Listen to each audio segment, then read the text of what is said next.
What's going on, everybody? Happy Monday here today. Crazy stories going on. There's some serious accusations made against David Harbour. Now, wherever the outlet might be that's reporting it, there's one of two things that's going to happen here. Either these allegations are going to turn out to be true, there's going to be some serious crap involved, or if this publication did not do their homework, there's going to be some serious lawsuits. So it's a story, kids. It's a big story. And if you don't think so, remind me to never hire you. So there's other things going on in the world of entertainment, and it's curious about Justice League. Netflix, with the potential acquisition of Warner Brothers Discovery, would it restore the Snyderverse? That's another question going on. Manny Jacinto talked about a possible Star Wars return. There's some Mummy news. There's a lot of different things going on, and I pulled the cardinal sin of don't talk smack until the fat lady sings. I did it, and I paid the price. So we'll talk about that and more, and how Winston A. Marshall is still a front runner, no matter what. So that being said, it's myself, John Roca. Here is the show, Kristian Harloff Show, here today on this Monday. Let's do it.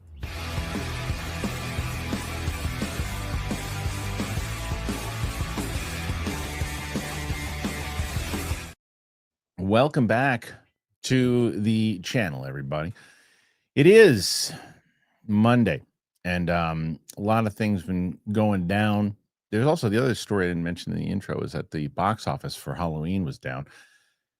I watched a couple movies. I watched a couple things over the weekend, and also watched. I pulled such a goofy thing, and I'll rehash it. Roka's just resetting his things to be on in a second, but I never do this. Anytime, and I said it as much. You know, I mentioned that I decided for the first time I don't bet much. But when I do, I like to say, listen, I got a vibe, I got a thing about it, and I put some cashish on the Blue Jays. And I said 3-2, and I said normally what I would do, normally in any other scenario, what I usually do is just ride it out. And I said it as much when I was talking about it. I said this team, the Dodgers, are good enough to come back. I mean, I'll share my woes with John Roca. Yeah, John, I was talking about how, normally I'm pretty good. I don't bet much. Yeah. And when I do, I go with my gut, and I'm pretty good with it normally. Yeah. And what I never do, cardinal sin, and what you never do is you never start talking smack before it's over. You just don't do it. Yeah. And when the Blue Jays were up 3-2 and Winston was on the show, I just had to do it because I was so tired of his front running ways. It's so fake. It's so I love Winston more than anything, but it's such BS. He's this phony fan of the Dodgers. He couldn't. If he can name one person other than Ohtani playing on the team, I'd be surprised. But yeah, it was like 3-2, and I said it as much. I said the Dodgers could very well come back and win this whole series. They very well could do it. You did. I 100% said that. And reported to me that you were in the can for the Jays, big time. Oh, I was. I 100. But go back and watch the videotape. I said, now I'm saying this knowing that the Dodgers could very well come back and win. Right. They're that kind of team. But 3-2 going into Toronto, I like my chances. Right. That's what you should. Yeah. And but I did I pulled the Cardinals in, and I deserved. And I'll say this: I deserved to lose. I deserve to lose. When you do that, you deserve to lose. I never do it. I did it, and I paid the price for it. So that's what happens. Yeah. Well, that's I think Winston can name more LA Sparks from the WNBA than he can Dodgers, but I totally respect the fact that he's now gone on to the Dodgers side. He's so full of shit. So anyways, what a series. Crazy series. Yeah, they didn't go out like they went out fighting. They went out on their shields. They went out fighting. Absolutely. Yeah, it was big. Sometimes it's just not your day. You could work your butt off, and sometimes it is just not your day. I mean, that ball going under the wall. Everything. That's half an inch of the foot on the everything. Everything. Yeah, it's crazy. Anyway, so that sucked. And then I watched some stuff. What did I watch? I watched The Materialist, which I hadn't seen. Yeah. Whatever. It's not a Kristian Harloff film. No, it's not true. I like those kind of movies. It's just there wasn't. Did you see it? I saw half an hour of it. Right. So it's look, it's well, first of all, you're not a Dakota Johnson guy. I am. I'm right? really not. Yeah, You're just not. I like people committed to acting. Go ahead. Yeah. Go ahead. I thought she was pretty committed to anyway. But the point was, when I was watching this thing, I was like, it's fine. They're in a movie. People had said they had a problem with the ending. I didn't have a problem with the ending at all. It just, and here's the thing. I like Pedro Pascal. I'm not one of these people that constantly says, "Oh, come on, this guy's too much." My wife said that at one point. She's like, "This guy's in everything." But what I will say is, I don't think you needed him in this movie.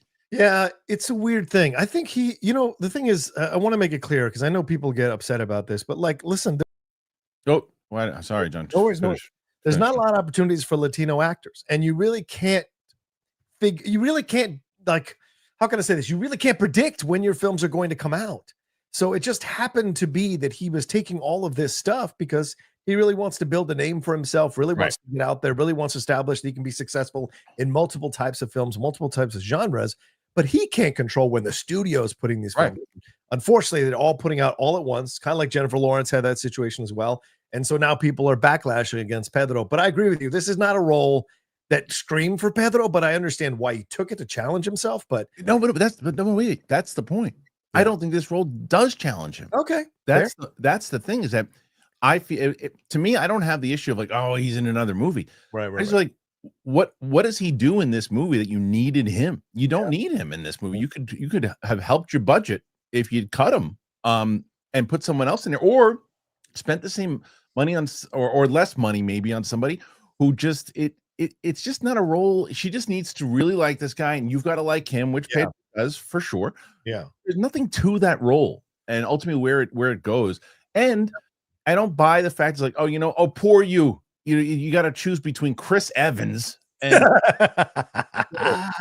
what is it? But it's still Chris Evans. Yeah, it's still Chris Evans and Pedro. Yeah, I know it's all fucking just some nonsense. But I mean, maybe he wanted to work for Celine Song, who had just past lives, and so But I agree.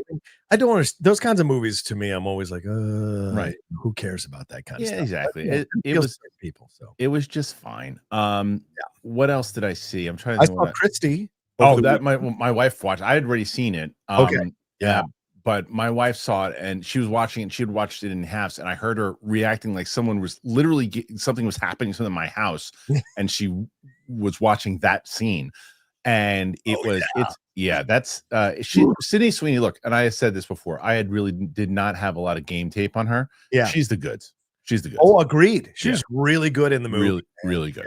Yeah. I think her being nominated is absolutely a possibility. And I'll say this, maybe get in trouble for it, much more than Dwayne for The Smashing Machine, which is, you could argue, I agree, both of those roles are definitely roles to try to get Oscar nominations. But I felt like she had more real estate. There was more of a through line. There was more of an arc for what she does in that movie. And I think her and Ben Foster, who should absolutely now all of a sudden be in the race for a Best Supporting Actor nomination, both of them should be nominated, in my opinion, coming out of that movie. So I'll trade you a shocking comment. Okay, go ahead. If it came down to, if I had to, like, you could only vote for Sydney Sweeney or Julia Roberts. Oh, tell the truth. I'd pull for Sydney Sweeney. You have to. You have to. Yeah, you have to. I think your arc, and I think Julia Roberts is one of her best roles in a very long time, if 100%. not her best role. 100%. As far as acting goes. Right. But Sydney Sweeney is just, she's incredible in the role. She really is. Yeah. I went in skeptical as hell. And I came out of it going like, the movie itself is good. It's not great. It's good, but she is exceptional. And Ben Foster's pretty good too. Yeah, for sure. Jesus. I'll tell you who else. I rewatched something, and I'm gonna put it up on the channel when we're done here. Go ahead. Who I think should be nominated, won't be. Okay. But should be. Okay. David Johnson for The Long Walk. Oh yeah, good film from a couple of months ago. Yeah. So I just watched it again. Good. It's probably going to be in my top 3 movies. Wow. Of the year. It's so good, dude. It's so good. Have you watched it more than once? Of course. Yeah. I watched it twice, like at the screener, and then I went to see it. It's so good. Yeah, at the Regal. Yeah. I also think original score should be considered as well. Yeah. Now, and I also think Cooper Hoffman is phenomenal in the film as well. All the young actors did a great job. David Johnson just does some special stuff in this movie. He won't be nominated. He won't be even looked at, I'm sure, but he should be. He's really, really good in it. I don't know where it's going to land. but I could see it landing on my top 3 for sure. It's that good of a film. But we'll see. So anything else is I'm trying to think that I'd seen over the week. I tried to watch some. Did you have this problem with the what's that, the Elle Fanning movie, the one everyone's talking about? No, what's that? There's this Elle Fanning movie that's out. Oh shoot. And it's supposed to be really good. It's on the app. And when I tried to go, it asked me for my phone number, and then it asked me for what region I was in. I did both, and it said, oh, it can't be accessed. I'm like, what the hell is this? It was the only thing on the entire thing. Oh, Life of Chuck was the other one that I watched the other day. Oh, I've not heard good things about that one. I haven't watched that. It's interesting when you think about it. Okay. It's interesting when you think about it, but it's nothing that should be nominated. So Sentimental Value is the one you're talking about. And that one's getting a lot of buzz. Did you try to open that yet? I'm watching that this week. But try to open it on your app. Tell me, am I doing something wrong? I have no idea. Anyway. Well, we're going to start the week out here, John. You already got 9 to start, and we'll see if we can take a victory here today. Get to 100 people. Bring it. It's a Monday morning. I'm on 4 hours of sleep, which means all my walls are down, all my defenses are down. So you're going to get honest, authentic, raw, and unfiltered Roca. So bring it. What a crazy story that popped here too. Luke sent this to me this morning, and look, the first part of it gives from the Daily Mail. Right. Oh, yeah. However, the Daily Mail didn't make it up. This was given to them by David Harbour's wife. Right. So anybody who is dopey enough to say, how could you take it seriously? Because the guy's wife went to them and said, listen to this. Now we'll get into the fact is, what if it is not true, and what repercussions the Daily Mail and his wife could have. Yeah. In a moment. Right. But anybody who's like, well, clickbait, no, you have to understand the definition of clickbait. Now go suck on a piece of cheese. Now let's go and check this story out in general, because the accusations are not great. No. And it also plays into what happens with Marvel in a situation like this. And what kind of response we're going to hear in general. So let's check this. Okay, so this was the retelling of it by this comic book movie here. So check this out. Break it down. Thunderbolts star David Harbour is accused of bullying and harassing Millie Bobby Brown. Multiple tabloids are now reporting that Black Widow star David Harbour harassed and bullied his Stranger Things co-star Millie Bobby Brown, heading into the Netflix series' 5th and final season. David Harbour has been in the headlines for the past couple of weeks after his ex-wife Lily Allen released her new album, West End Girl. In that, she shared many sordid details about their relationship, dropping some devastating infidelity accusations. Harbour, who has been known for playing some father figures in the movies and TV shows he's appeared in, hasn't come out on the other side untarnished. Now, several tabloids, including Radar Online, are sharing some supposed accusations about the actor's alleged conduct on Stranger Things. 11 actress Millie Bobby Brown is said to have accused Harbour, who plays Jim Hopper, of bullying and harassing her before season 5. Harbour was allegedly the subject of an internal inquiry after the British actress filed a formal complaint, though he was not accused of any sexual misconduct. Source tells the site Millie Bobby Brown filed a harassment and bullying claim before they started shooting the last season. There were pages and pages of accusations. The investigation went on for months. Response to these claims, Netflix source said it will be a theatrical event. Nothing is going to overshadow it, not even the leading man's private life. Due to these claims of bullying, the 20-year-old Bobby Brown is said to have a personal representative with her on set throughout filming on the final series, with another insider explaining, it's unfortunate that Mr. Harbour's personal woes have hit the headlines at a time when Stranger Things fans were looking forward to a global celebration to mark the end of the groundbreaking show. It's not clear what the outcome of the investigation was, but Harbour will still appear in Stranger Things season 5 and wasn't dropped from the series. Brown didn't appreciate the way her co-star conducted himself. Then they were likely kept apart, with that representative there to ensure that nothing was said or done to fall in the category of harassment and bullying. As always, until the trades weigh in, it's best to report this with a pinch of salt. It will, however, be worth keeping an eye on. Neither Brown nor Harbour have made any sort of comment. Again, this is a major story. Yep. It's a major story because here's why. Yeah. And let's go with the commenters who are saying, well, it's the Daily Mail. You can't take the Daily Mail serious. Let's say that you're 100% correct. Yeah. Someone went to them and they decided to publish this, and now they are potentially, if everything is false and they publish this without vetting it, making sure it was accurate, they are going to be sued for a lot of money. And then the real story will be David Harbour suing Daily Mail and possibly his ex-wife for millions of dollars. And if proven to be BS, rightfully so. Right. The flip side, no matter who reported on it, if it turns out to be true, we have to hear from Millie Bobby Brown. You have to. She's whether these claims are not true, then that shuts this down, and then that lawsuit can start. But this is a story, and the question is, at what extent was it? Was he in a place also? Because look, not that this is okay. Yeah. But is it a place where he's fighting with his ex-wife? He takes it into work. He screams and yells at her at one point. Yeah. He's out of line. And they say, I was so out of line. Let's get past this. And that happens. People are allowed to be human beings. And if she was okay with it, I would be okay with it down the line. Yeah. But I don't know the circumstances. You know what I mean? So I don't know. What do you make of this? I mean, look, there's according to the report, there's 30 pages of this. So there's a lot of evidence, a lot of not evidence. How to say it? There's a lot of accusations. There's a lot of claims being made here. If you can read between the lines of what's being reported from Millie Bobby Brown's side of things. And listen, this is absolutely timed for maximum damage to David Harbour. And I don't mean that to defend David Harbour. I'm saying it's clear that this guy pissed off Lily Allen and pissed off Millie Bobby Brown to the point where this stuff is happening almost in. Well, we don't know if he pissed off Millie Bobby Brown yet. Reportedly, right? Okay. Right. In concert at the same time, like Lily Allen's album dropped, which absolutely skewers him throughout. And look, infidelity. I mean, they had an open relationship. You can have that's between. Yeah, she's rumored to have infidelity too. By the way, right? It's not my business. It's their relationship. I'm not going to comment on that. Their stuff, because it's always one sided when the person's doing an album. Hello, Taylor Swift. But the other side of the thing is this situation where it's like, okay, well, is there repeated incidences on the set, and why are we just now hearing about it? Why haven't we heard all of this stuff before? How much has Netflix been kind of sitting on this stuff and quieting this stuff? And who leaked it? If this is a legitimate report, who leaked it so that this would all come out right when everyone else is already jumping on David Harbour?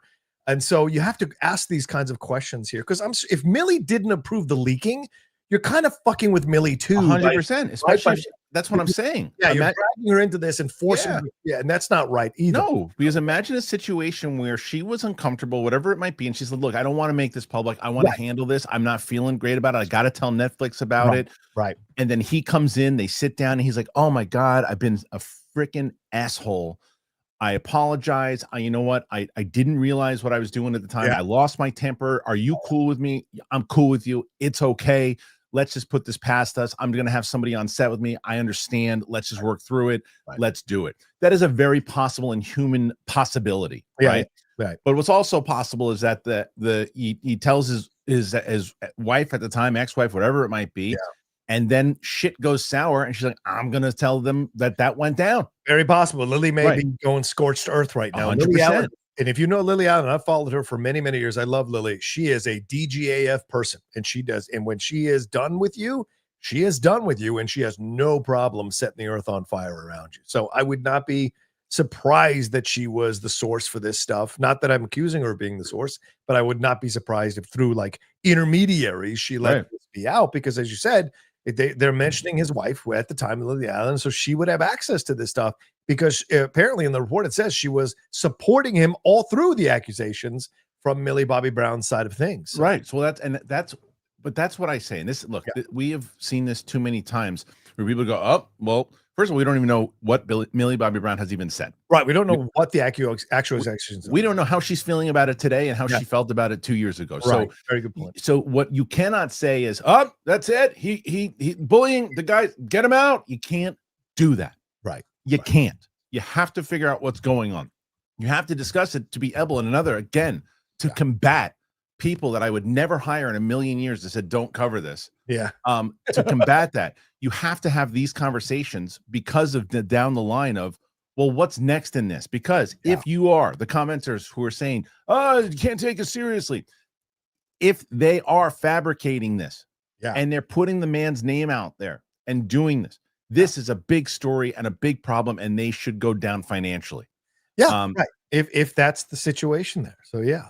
And someone said Lily Allen is washed up in the chat. No, she isn't. Her album just came out and it's the highest charting album she's had since 2014. She's very much not washed up, and people are loving this album. Dare I say it, more than the Taylor Swift album. It's getting reviewed better than that Taylor Swift album is. So she is still creating great music, and sometimes you need to be inspired to do that, and clearly she is. And I think she's taking no prisoners, and this is the Lily Allen that I love. I love a Lily Allen that takes no prisoners, man. I just need to hear, I mean, and like you said, it's unfortunate, but because she was brought into this, Millie Bobby Brown needs to be heard from here. A statement needs to be heard of, even if it was like, there was something that went down, but we have moved past it, and I have no ill will towards David Harbour whatsoever. And we have worked it out with Netflix, and we're so excited about the next season. Everyone then will be, big, and even people could say, see, there was nothing there. And I would say, yes, but I'm glad we talked about it, because now the Daily Mail can say, we're in trouble here. We're in trouble. I think you're doing exactly what you sometimes advise us to do in situations over the years. And if people like create a controversy or get upset about something, just chill, let it blow over. People will find something else to be upset about. Maybe Netflix is telling David Harbour and Millie Bobby Brown, don't say anything just now. We've got a big season coming. Please. Maybe there's contractual stuff, NDAs, legal stuff that was settled. There's all kinds of possibilities here. Sure. Maybe that's what they're doing. Sure. But I agree with you. If you remove that, I absolutely would love to hear from both of them what their opinions are about this report coming out and what the situation is that happened. Not that they need to go into details, because that's their own personal stuff. Something simple. Yeah. Like everything. This is everything's behind the scenes. They should come out together with a statement. This is blown out of proportion. Yeah. We had difficulty on set that we worked past, and Netflix, myself, and David, we're good. We're good. Yeah. You get that, then Daily Mail is in trouble. Right. Exactly. And whoever leaked this to them is in trouble. Because if it's not vetted. So either way, I hope it works itself out to where it is that type of scenario, honestly, because I like David Harbour. I don't know what the accusations are. I really don't. I really don't know what they are. And like I said, and if he is losing his temper, going through some shit, and then he apologized and whatever it might be, I am not someone who's going to say, look, I've been in situations, like I told him many times over, been very open about it. I went through some shit for a year dealing with shit that I should have been when I lost my brother, we lost Schnepp, did all these things, and I bottled that shit up, and I didn't talk to anybody about that stuff. I let that shit sit and fester and say, I'm good for a year. And then what I did, I lost it on air, and paid for it, and paid for it. Yeah. Paid for it. Right. So rightfully so, though, because what did you say? And then you beat me up in the lobby. I remember that. That was I beat you up. That's right. I gave you a headbutt. And I broke my head on your noggin. But the point is that you get into places where when you're in this, and it's like you have to be able to work through. Yeah. And climb out the other side of it. And everybody judging, you all have fucked up too. You all have made mistakes. You all have lost your minds on people. You all have exploded at family members, said the most horrific stuff. And, we're in a place where, and I get it. I know Roka's maybe not the person to be saying this stuff, but like we need to understand about situations and not just jump immediately, go, this is the truth and screw them and blah, blah, blah. We have to, have a little more grace, have a little more understanding, let the facts all come out, and then decide what we feel about these kinds of things. Because sadly, we're all complicit in this social media reaction to everything and immediate judgment, and we don't know what the facts are. And Kristian, as you alluded to, there have been quite a few instances over the last few years where more facts have come out, and people are like, "Oh crap! Oh, maybe." No, you got to pay attention. You just got to wait. People want to take they automatically want to take the right side, and they don't know what the right side is. But I will saymy favorite comment so far, as you were saying like everyone's yelled at their family members or done this. Yeah. My favorite comment that I have seen so far is from Joshua Gonzalez. He says, "No, I'm better than them." It's good. It's good. All right. Anyway, where do you guys stand on this in general? Put your thoughts in there. Let me know. You get what I'm talking about? You understand what I'm saying here? That got to be discussed, got to be talked about. And if you don't think so, again, remind me not to hire you. Okay. So Before we move on, because we have a lot of different topics. Yeah. I'm John. I love my True Classic shirts. I love Yeah, them. look at those things. Aren't they good? I love these true. These are great. And then trade coffee. I mean, if there's any two things you've heard me talk about, I mean, I got a trade. I am a trade coffee shill, as they say. So let me tell you about both of them. Check it out. Here you go.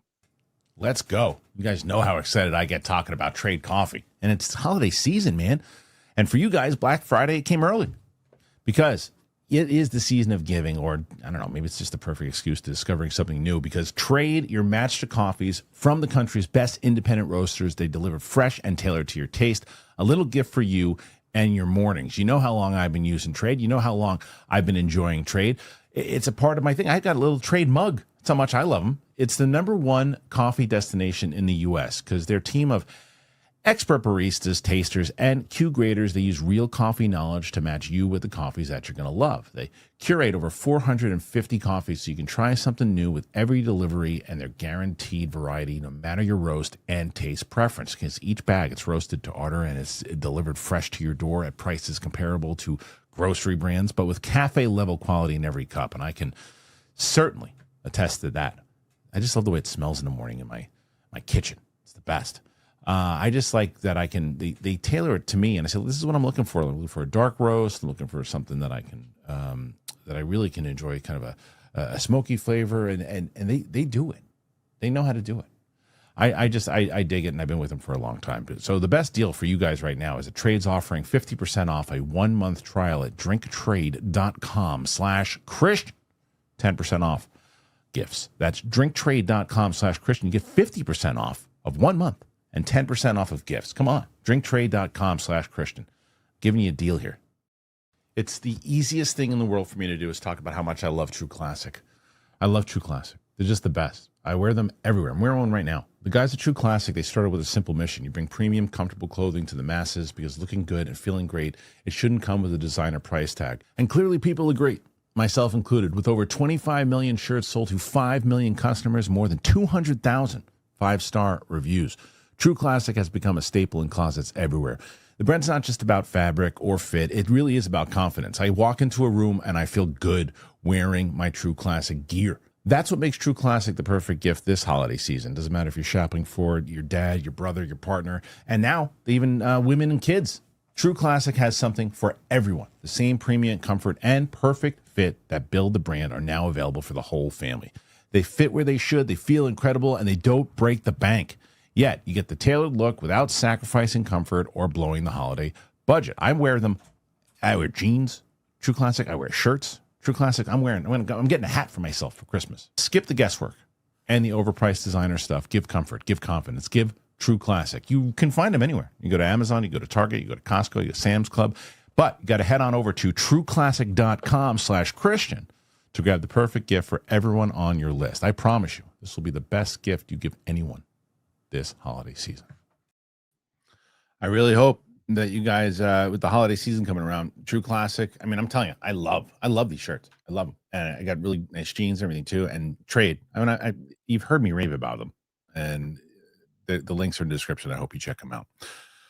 All right, John, I was going to ask you, and I'm going to ask you on air to put you on the spot. Oh boy. Yes. I'm getting on a phone call today with at 4:30. I can't say yet, except it's the director and the producer, which we can't announce yet. Yeah, for the show. And we're going over our Kickstarter goals today. Okay. I should have launched that pretty soon, but I'm gonna need to tell the peeps about it. And I got to do a guest spot on the hot mic, man. I got to get on that hot mic. Yeah, come on the hot mic. I got to go. I'm going to talk about.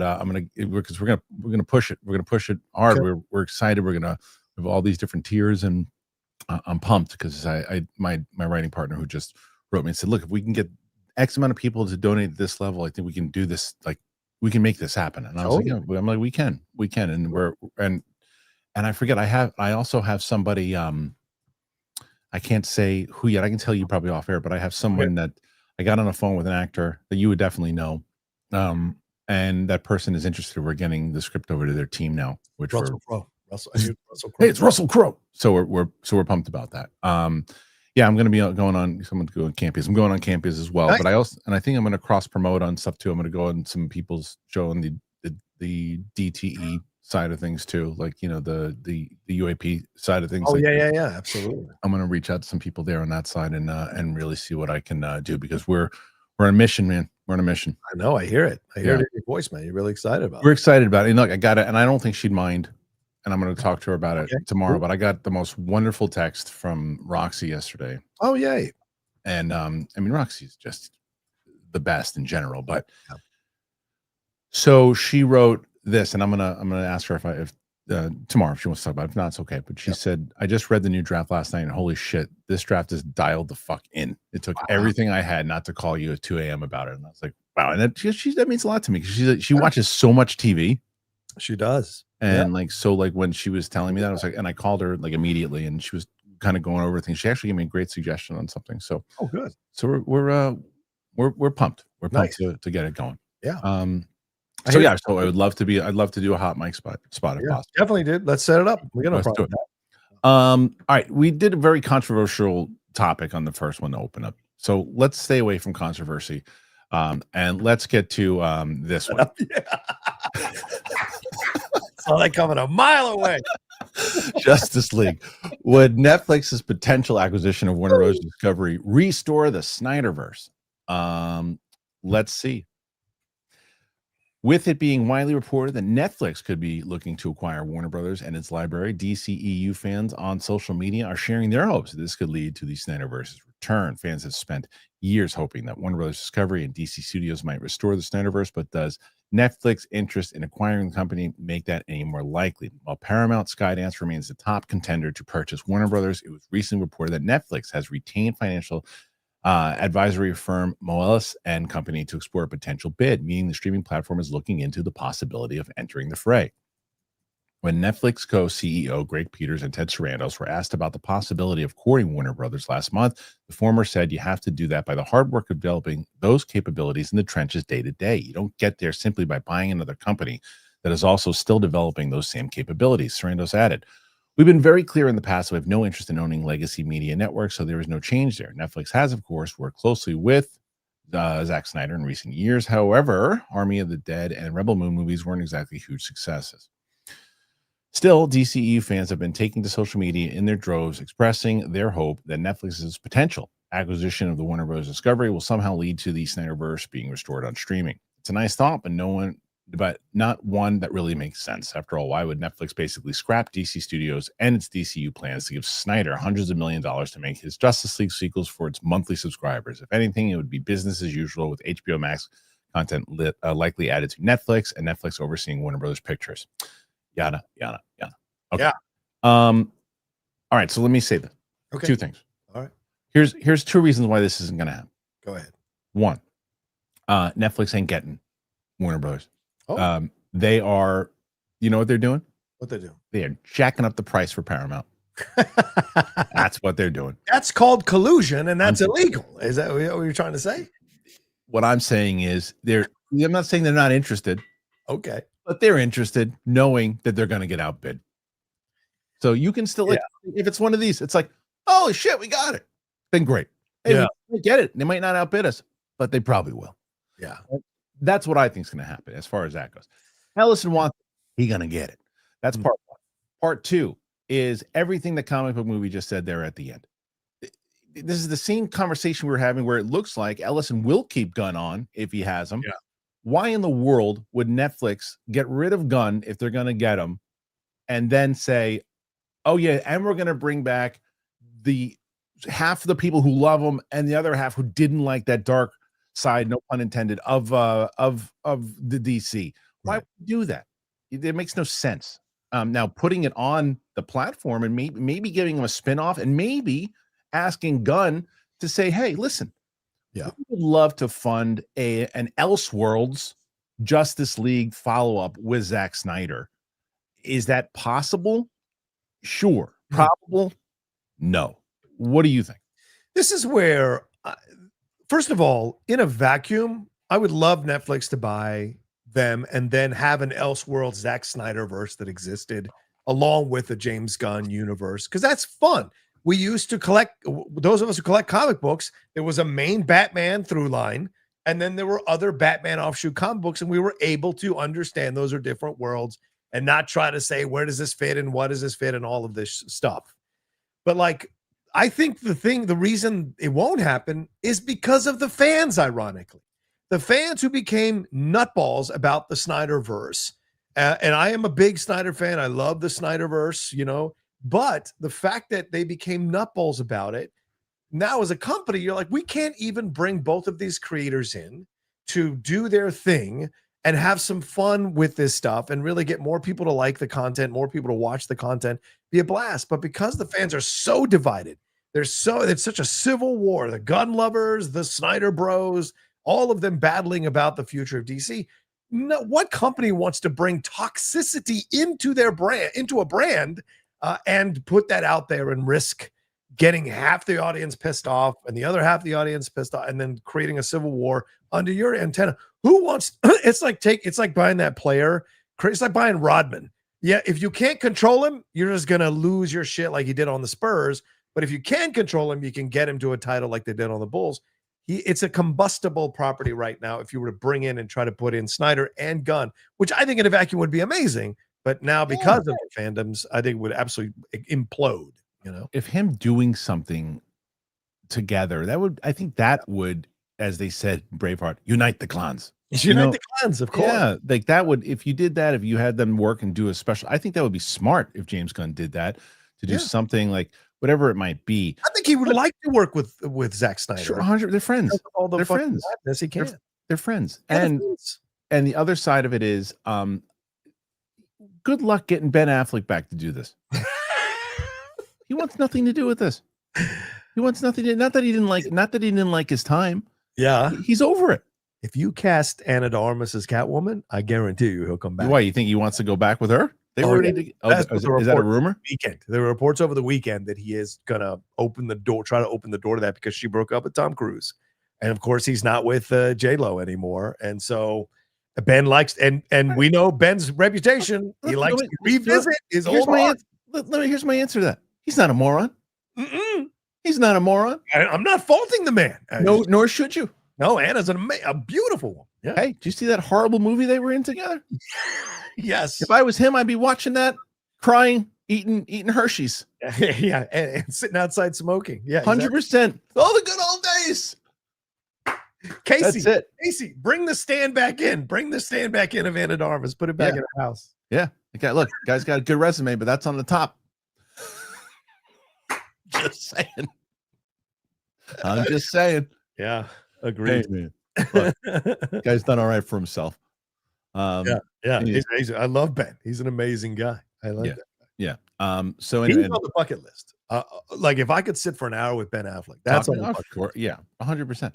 Yeah. It's funny too. Because I'll tell you, Jason Momoa, you better keep Adria Arjona right there, because my man Ben is on the prowl.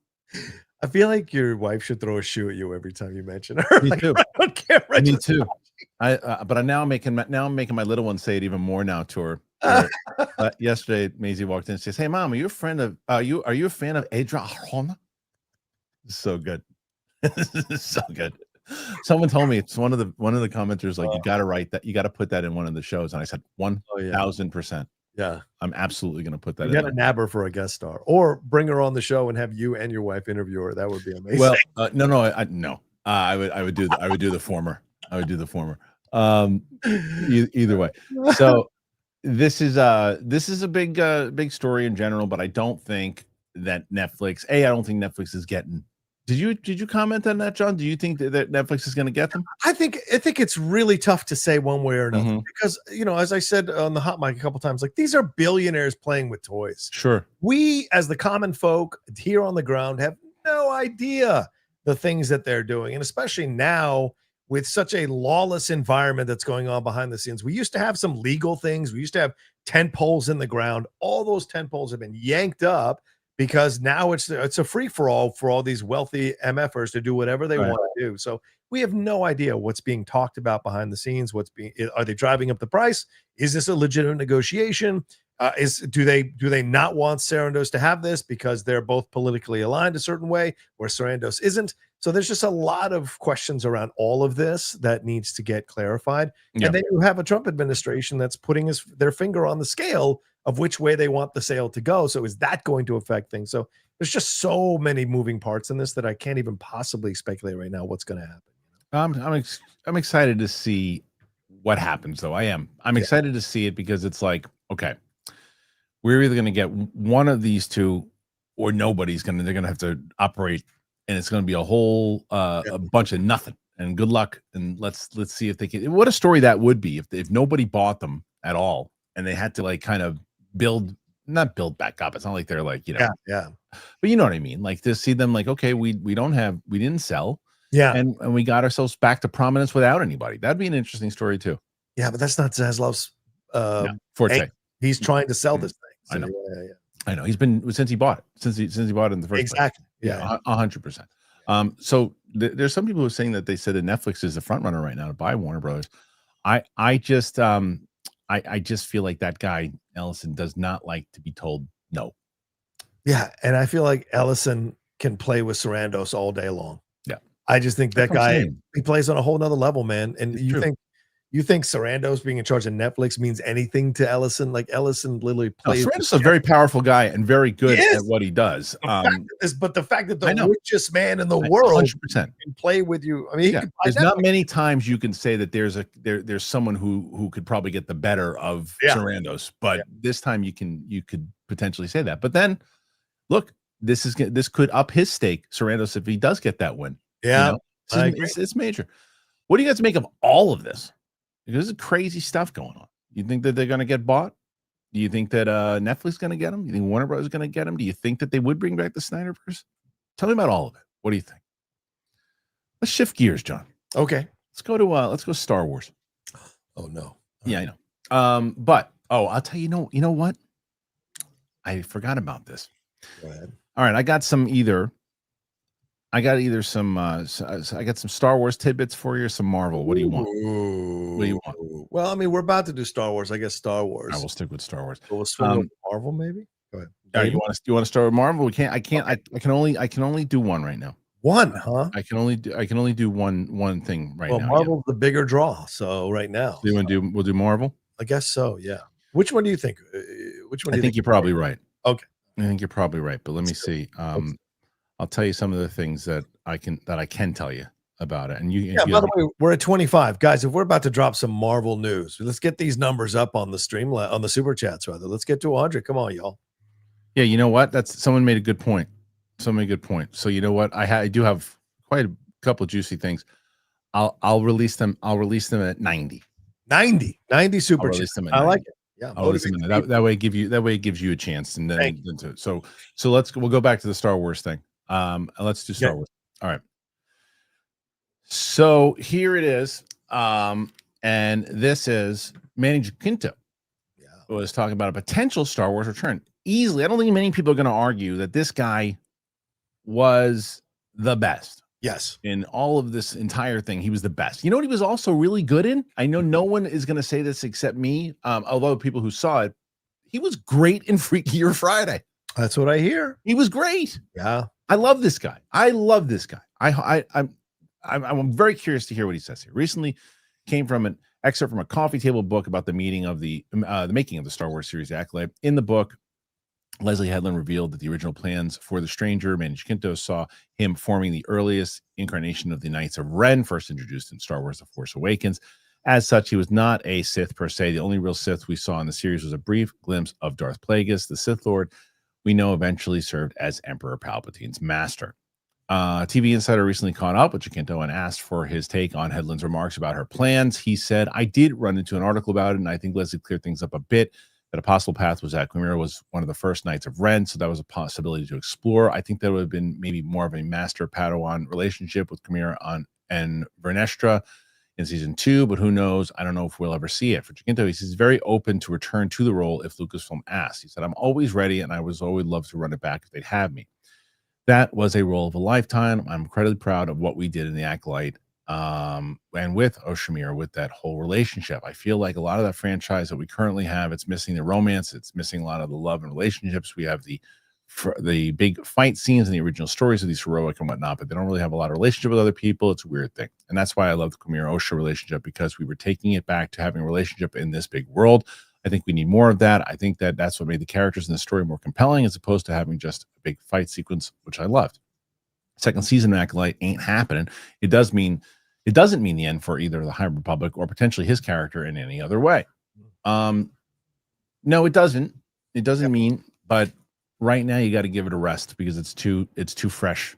Yeah. And it just, the show just does not carry over, and there's other things you can do outside of that. But I did you and I speak about this when this Knights of Ren thing, when this, I can't remember, it was last week when this story broke. Last week we touched on it, but I don't think we went too deep. It's a terrible idea. It's an absolutely terrible idea to make him the beginning of Knights of Ren. Terrible. Yeah. Makes no sense whatsoever, and it goes outside of what they already set up in the book, further showing that they don't give a crap about the stuff that they set up in the books, because that's not what Knights of Ren was formed after Return of the Jedi, as kind of a lead up to it. They weren't around back in the High Republic. What's the point? The Sith were building it out. That would have been an absolutely horrendous decision that I'm glad never happened. But I'm bummed that they didn't use Manny Jacinto in a different show somewhere else, because, or like we said, you and I, a billion times over, if it would have been him and Daphne Keene, running in that circle, and him trying to recruit her, and her, whether or not she became the Acolyte or whatever it could be, a more condensed story with just the two. The twin storyline, to me, I disagree with him that worked. I didn't think that the two of them worked at all. And the story was a disaster. So I don't know. What do you make of all this? And will we see him back? I think the fact that they keep asking him questions and he keeps responding, I think, to me, indicates that he is interested in coming back. And there may be like preliminary talks or like kind of behind the scenes conversations that may be happening to say to him, like, to make it clear to him, like, we might have plans for you in the future. We might have something for you to do. We like what you did, blah, blah, blah. And he's a great talent, right? So just because he played one role in Star Wars and knocked it out of the park doesn't mean that, and the show didn't do well, doesn't mean that you need to like now just kind of toss him out with the rest of the show. So to me, I like this idea. I love that he wants to still be around it. I thought Leslie, again, I will say this forever, that I think Leslie got absolutely castrated trying to do her version of what she wanted to do with that show by Filoni and others. And in the end, people paid for it. But the great actors stand out. And Manny Jacinto stood out like crazy in that show with less screen time than a lot of the other actors had. Yeah. And he was able to really acquit himself well. So to me, I love this idea of the fact that he wants to continue doing it. And I think there are paths for him to come back. Because right now, Kristian, the way Star Wars is, if the fan base responds to a character, they need to use them immediately, because there's not a lot of characters recently that they've been responding to. And so the ones that do get over, no, it's true. You got to get them on there. Yeah. It's part of the thing that, again, in the Star Wars stuff that I have, is just that it's not a big shocker, but there's just, I don't think anybody's really on the same page as that company right now. No, right. It feels that way, doesn't it? It unfortunately, it's true. They're just not on the same page. Like the teams have very different philosophies of what they want. They can't get on the same page. They can't figure out certain aspects of what some people think that they should definitely do this. Other people think that they shouldn't. And they're doing, they don't know what they're doing. They still don't know what they're doing. And that's why you haven't had a movie since 2019. It's like sports, like the Kathleen Kennedy and Filoni and all them. Those are the commissioners of the league. But the teams themselves can't even get together to decide what they need to be doing or what they want in a collective bargaining agreement to even go to the commissioners and be like, okay, this is the deal we need to work out. This negotiation. Yeah, but unfortunately, completely different than what the teams want. I know, but unfortunately, the teams you're talking about are coming up with an idea of like, well, what if we go in this, and then they're getting shot down by management. And every time, pretty quick, because they don't know the way that those others do. And that's like, you're never going to be able to run a company professionally like that and get good results. You might get lucky in Andor or something, but I've said it so many times over for the last 3 years, you will not get that company back or that brand back. My friend yesterday, my friend James was texting me. He's like going over all his grievances about Star Wars. And I was I love him. I've noticed him since he was in kindergarten. I've known him. Yeah. He's younger than me, but I was I'm telling him I'm giving as many answers, not long answers, but I'm like, at one point I'm like, you just gotta let it go. It's like, it's, you can't get upset about it. You just gotta let it go. You have to understand, like, it's like that. Do you see that viral video of that kid who was the Jets fan, and they asked him about how do you feel? And he goes, I hate this team. He goes, I'll root for him and I'll be there and I'll watch every game, but I hate this team. Yeah. That's how I feel about Star Wars right now. It's like I'll root for him. I'm gonna go see every movie. I'll watch I'll watch a lot of the shows, and I'm hoping, but with this management and this team, you are never going to the playoffs. You're just not. You're just not going to the playoffs. Unless, look, other teams have been sold and have gotten better owners, and then they win various championships. Look at the Dodgers. Yeah. Look at the Dodgers. The Dodgers were was Star Wars today. That was the Dodgers about 10, 15 years ago, maybe 20.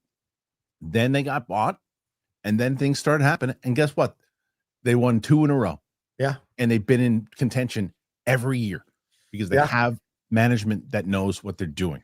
Yep. The management at Lucasfilm does not know what they're doing. Yeah. That's it. Yeah. That's it. And I also think the Knights of Ren thing would have been just useless. It would have made him even more flaccid to have him be the first Knights of Ren, and then you did nothing with them in the sequel trilogy. It would have made it even more ridiculous. Nah. That you did nothing with them. So I'm glad they didn't go that route. No, it would have been nonsense. Made no. It's like the same reason Darth Plague is just hanging out in a cave for some reason, going, what?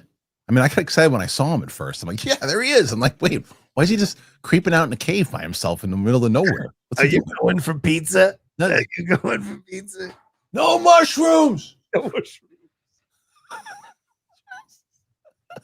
So anyway, all right. What do you guys make of it? You think that you want to see Manny back? You care? Do you not care? Put your thoughts in there. Let us know what you're thinking, man. Okay. I think we're gonna get maybe one more topic here, and then we'll move on to the questions. We should do the box office.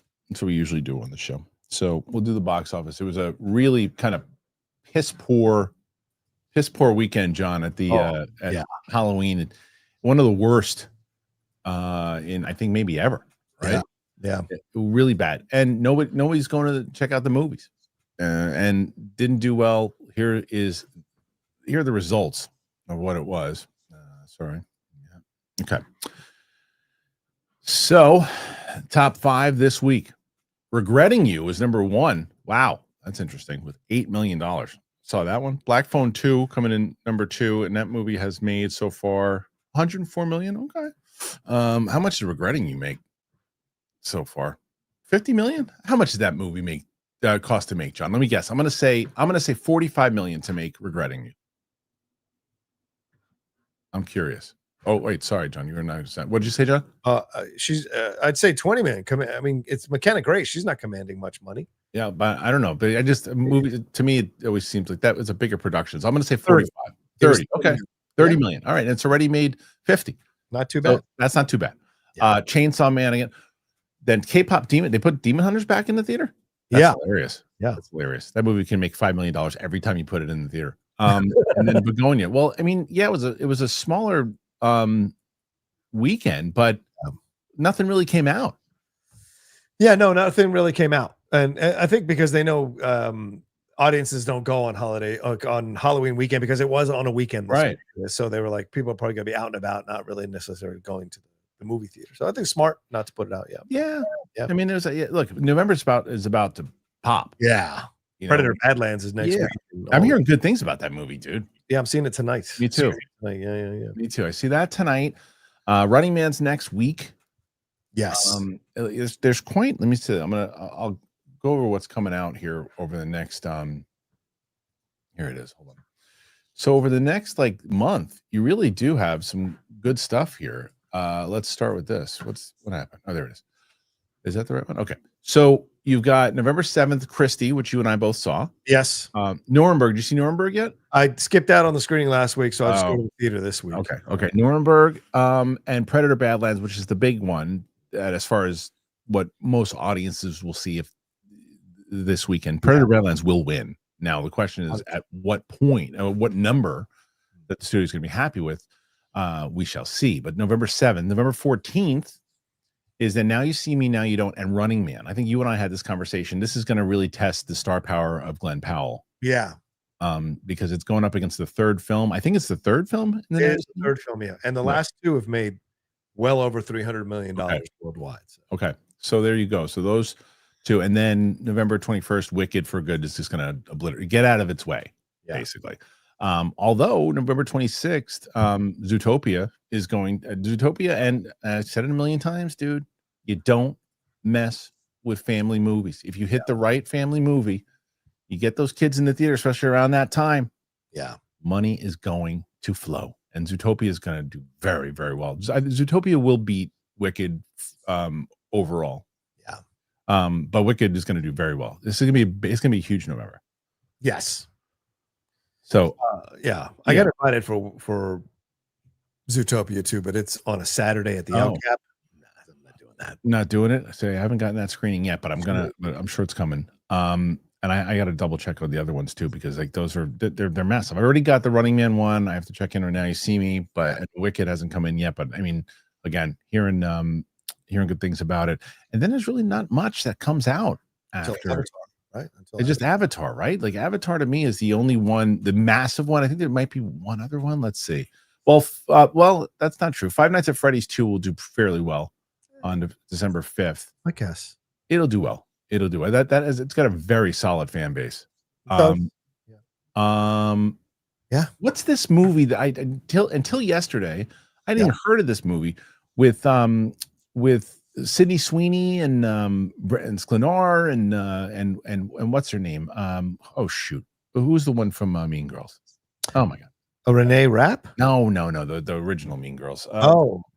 Rachel McAdams? No, the other one, the blonde that I can never get. The blonde is Rachel McAdams. Amanda Seyfried. Yes. Amanda Seyfried. Do you know what movie I'm talking about? No, not at all. Is it called The Housemaid? Is that it? Oh, The Housemaid. Yes, Jeff has been talking about that one for a long time. Is that one coming out? That's it. That comes out at the end of December. Yeah, no. I don't think it's gonna. Yeah, it's coming out the same weekend as Avatar. Right. Yeah, and then the SpongeBob movie also comes out. The one that I'm really looking forward to that I'm seeing this month, actually, it comes out in December. That was Marty Supreme. Oh yeah. I haven't gotten a screening for that yet. I'm going crazy. You will. There's going to be tons of them. I think next year I'm just going to move to LA for 2 months. Like just during that time. Yeah, because I get invited to so many movies and I can't go because I'm not going to drive up and down the road 5 hours of driving to see if I know. It's literally, we're having this conversation with my wife. We're just talking about like really when we were thinking about moving in general. It's like there were in a lot of places that to see everything that I could have gone. You know? Like if I was in Dan's position, like God love Dan. Dan has like 200,000 subscribers, and so they, like people look forward to his reviews. Yeah. Like I would drive. He drives like sometimes 3 to 5 hours to see stuff. I totally get that because you see the return, right? But I don't think I'm going to drive 5 hours to see Hamnet and come back. Right, exactly. 100,000 views on Hamnet. It's these little things you got to make the deal. So I'm very fortunate that I get to still watch stuff relatively close to the release. Yeah, poor Dan. I mean, he's got to drive like 6 days just to get to one thing. And I feel so bad for him. He told me like he drives to these things. I mean, yeah, like you said, he has the benefit that we're like, there are certain movies that I'll go see, and this is just me going into the city. And I know that my out of the theater reaction, people are going to click on more so than the non-spoiler review of it. Oh yeah, right. Yeah. I know that, but to me, so it's like, okay, I'm going to see it. I want to check these things out. Yeah. But for the job purpose of it, is it gonna be worth it?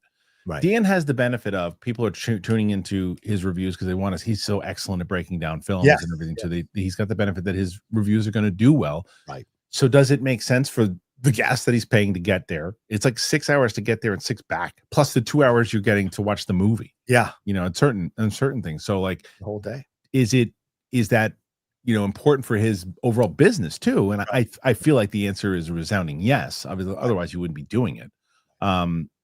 But yeah, man, it's crazy. Yeah. Yeah. Anyway, what do you guys make of the box office? Do you think that this is something that should be concerned or no? Look, nothing came out. The last few, I mean, the Variety came out with a breakdown of the box office the last couple of months, and it is not a positive situation. Oh, right. What was it? What was that? We had that on there. We didn't cover. What was? Can you break it down for us? Yeah, just quite a few flops that have come out, and so what had been like a nice summer has now turned into a bit of a worry, to be honest with you, from a lot of these studios. So we'll see, because we'll see how these films perform, and even the art house films that would normally do at least a little something have been kind of underperforming. So I think there's a real fear going on in the movie industry about where we're at right now in terms of the box office for the movies, because there's a lot of films that people thought would be somewhat success or moderate successes that have been just utter flops. Well, I did see that. And that's ultimately where the conversation started to spawn about, because after the Hunt Gate, they paid Julia Roberts $20 million. Why are you paying Julia Roberts $20 million? So here was my 1995. Well, here's my conversation. My thing. Well, first of all, I didn't know the world. What's it called? At the World Ends, as the world. What was that movie called? What she was in on Netflix? Oh God, yeah, I don't remember the Ismail one with her and you know how much money she got paid for that? How much? $25 million. That's Netflix. Like, that's Netflix. That's Netflix. Now, here is the difference. Go ahead. In a situation like that, the Netflix one was one of their highest rated movies. Yes, got a lot of buzz, a lot of viral clips from it, a lot of different things from it. They knew what they were spending on, and they got the word out, and they got that out there. Yeah. I talked about this last week when this report came out. You know who I do not blame for them spending $20 million on? Ooh. Julia Roberts. If your price point, if John Roca's price point is $5,000 to do a show, and you come in and you go, my price point is $5,000 to do your show, and I'll do it for 3 years at $5,000. And I said, I can't afford $5,000. And you go, okay, well, that's my price point. Yeah. And we really want John. We really want John. We want people, and I pay you $5,000 a show to do it. Yeah. That's on me. That's on me. Now, however, I'm not mad at Julia. I'm not mad. No, I know you're not. I know you're not. Unless, however, you're going, if Julia's picking up the phone to Luke and going, I really want to do your movie. Like, and he's like, we don't have the budget. And she's like, find the budget, motherfucker. Then that's a problem. That's a problem. But I highly doubt that that's what happened. No, I just think they thought, well, listen, we got to sell the movie. Yeah. And they used her very much so. Yeah. And they've made a shift in their attitude and approach to these movies. A24, so they want to spend money. And they want they got Julia, and the Julia's got a quote, and you got to meet that quote to get her in it. Yeah. I think they thought this was going to be a better film than it was. So the $20 million, they were taking the same shot that one battle after another was taking. Yeah. Right. They're like, hey, you know what? It's fine. Maybe we don't make our money back, but this thing's going to be everywhere. And right. Unfortunately, it wasn't. Which studios do. Yeah. Exactly. Right. Anyway, all right. Box office talk. What do you think? What do you make of it? Put your thoughts in there. Let us know. We're gonna get back. We're gonna get your questions. Like I said, if we get to what did I say? Did I say 90? When we get to 90, I'll drop some of these tidbits I've heard about Marvel. Come on. We get to 90, but before we do it, got two more wonderful sponsors I'm going to tell you guys about. I've talked about them, and I'm going to continue to talk about them. Factor and Nutrafol. They're back for a reason, because you guys have been signing up for them. I'm so glad that you are. It means you're smart. Since I started doing this show, I really have been introduced some brands that just really fit what I'm looking for in my lifestyle, and nothing could be more true than that with Factor. I love Factor. It's so good. It's not the easiest to try to find times to cook. That's why I love Factor. They have the chef prepped, they have the dietitian approved meals. It makes it so easy to stay on track and enjoy something comforting and delicious, no matter how hectic the season is going to get. So there's more variety. There's more meals. You can choose from a wider selection of weekly meal options, including premium seafood choices like salmon and shrimp. That's what I get, to be honest with you. No extra cost. You can support your wellness goals, even more GLP-1 friendly meals and new Mediterranean diet options packed with protein and good for you fats. For the first time ever, try Asian inspired meals with bold flavors. It's influenced by China, Thailand, and more. There's more choices, better nutrition, and that is why 97% of customers say that Factor helped them live a healthier life. You can feel the difference no matter your routine. I love it. You should love it too. It's been so helpful for me, especially when I'm getting back from the gym. Like, I got to eat something good. Factor says, here you go. So you eat smart at factormeals.com/Christian50 off. You got to use that code Christian50 off. You get 50% off your first box plus free breakfast for 1 year. Do you hear that? I'm going to tell you again. That's code Christian50 off at factormeals.com. 50% off your first box plus free breakfast for 1 year. You get delicious, ready-to-eat meals delivered with Factor. Offer only valid for new Factor customers with the code and qualifying auto-renewing subscription purchase. Factor! It's so delicious. It's delicious. Cock? Nutrafol was a game changer, man. I remember when back in the day when we first heard about them, Brett and I were like, all right, let's try it. Man, oh man. Love Nutrafol. It's been so beneficial to me, confidence building.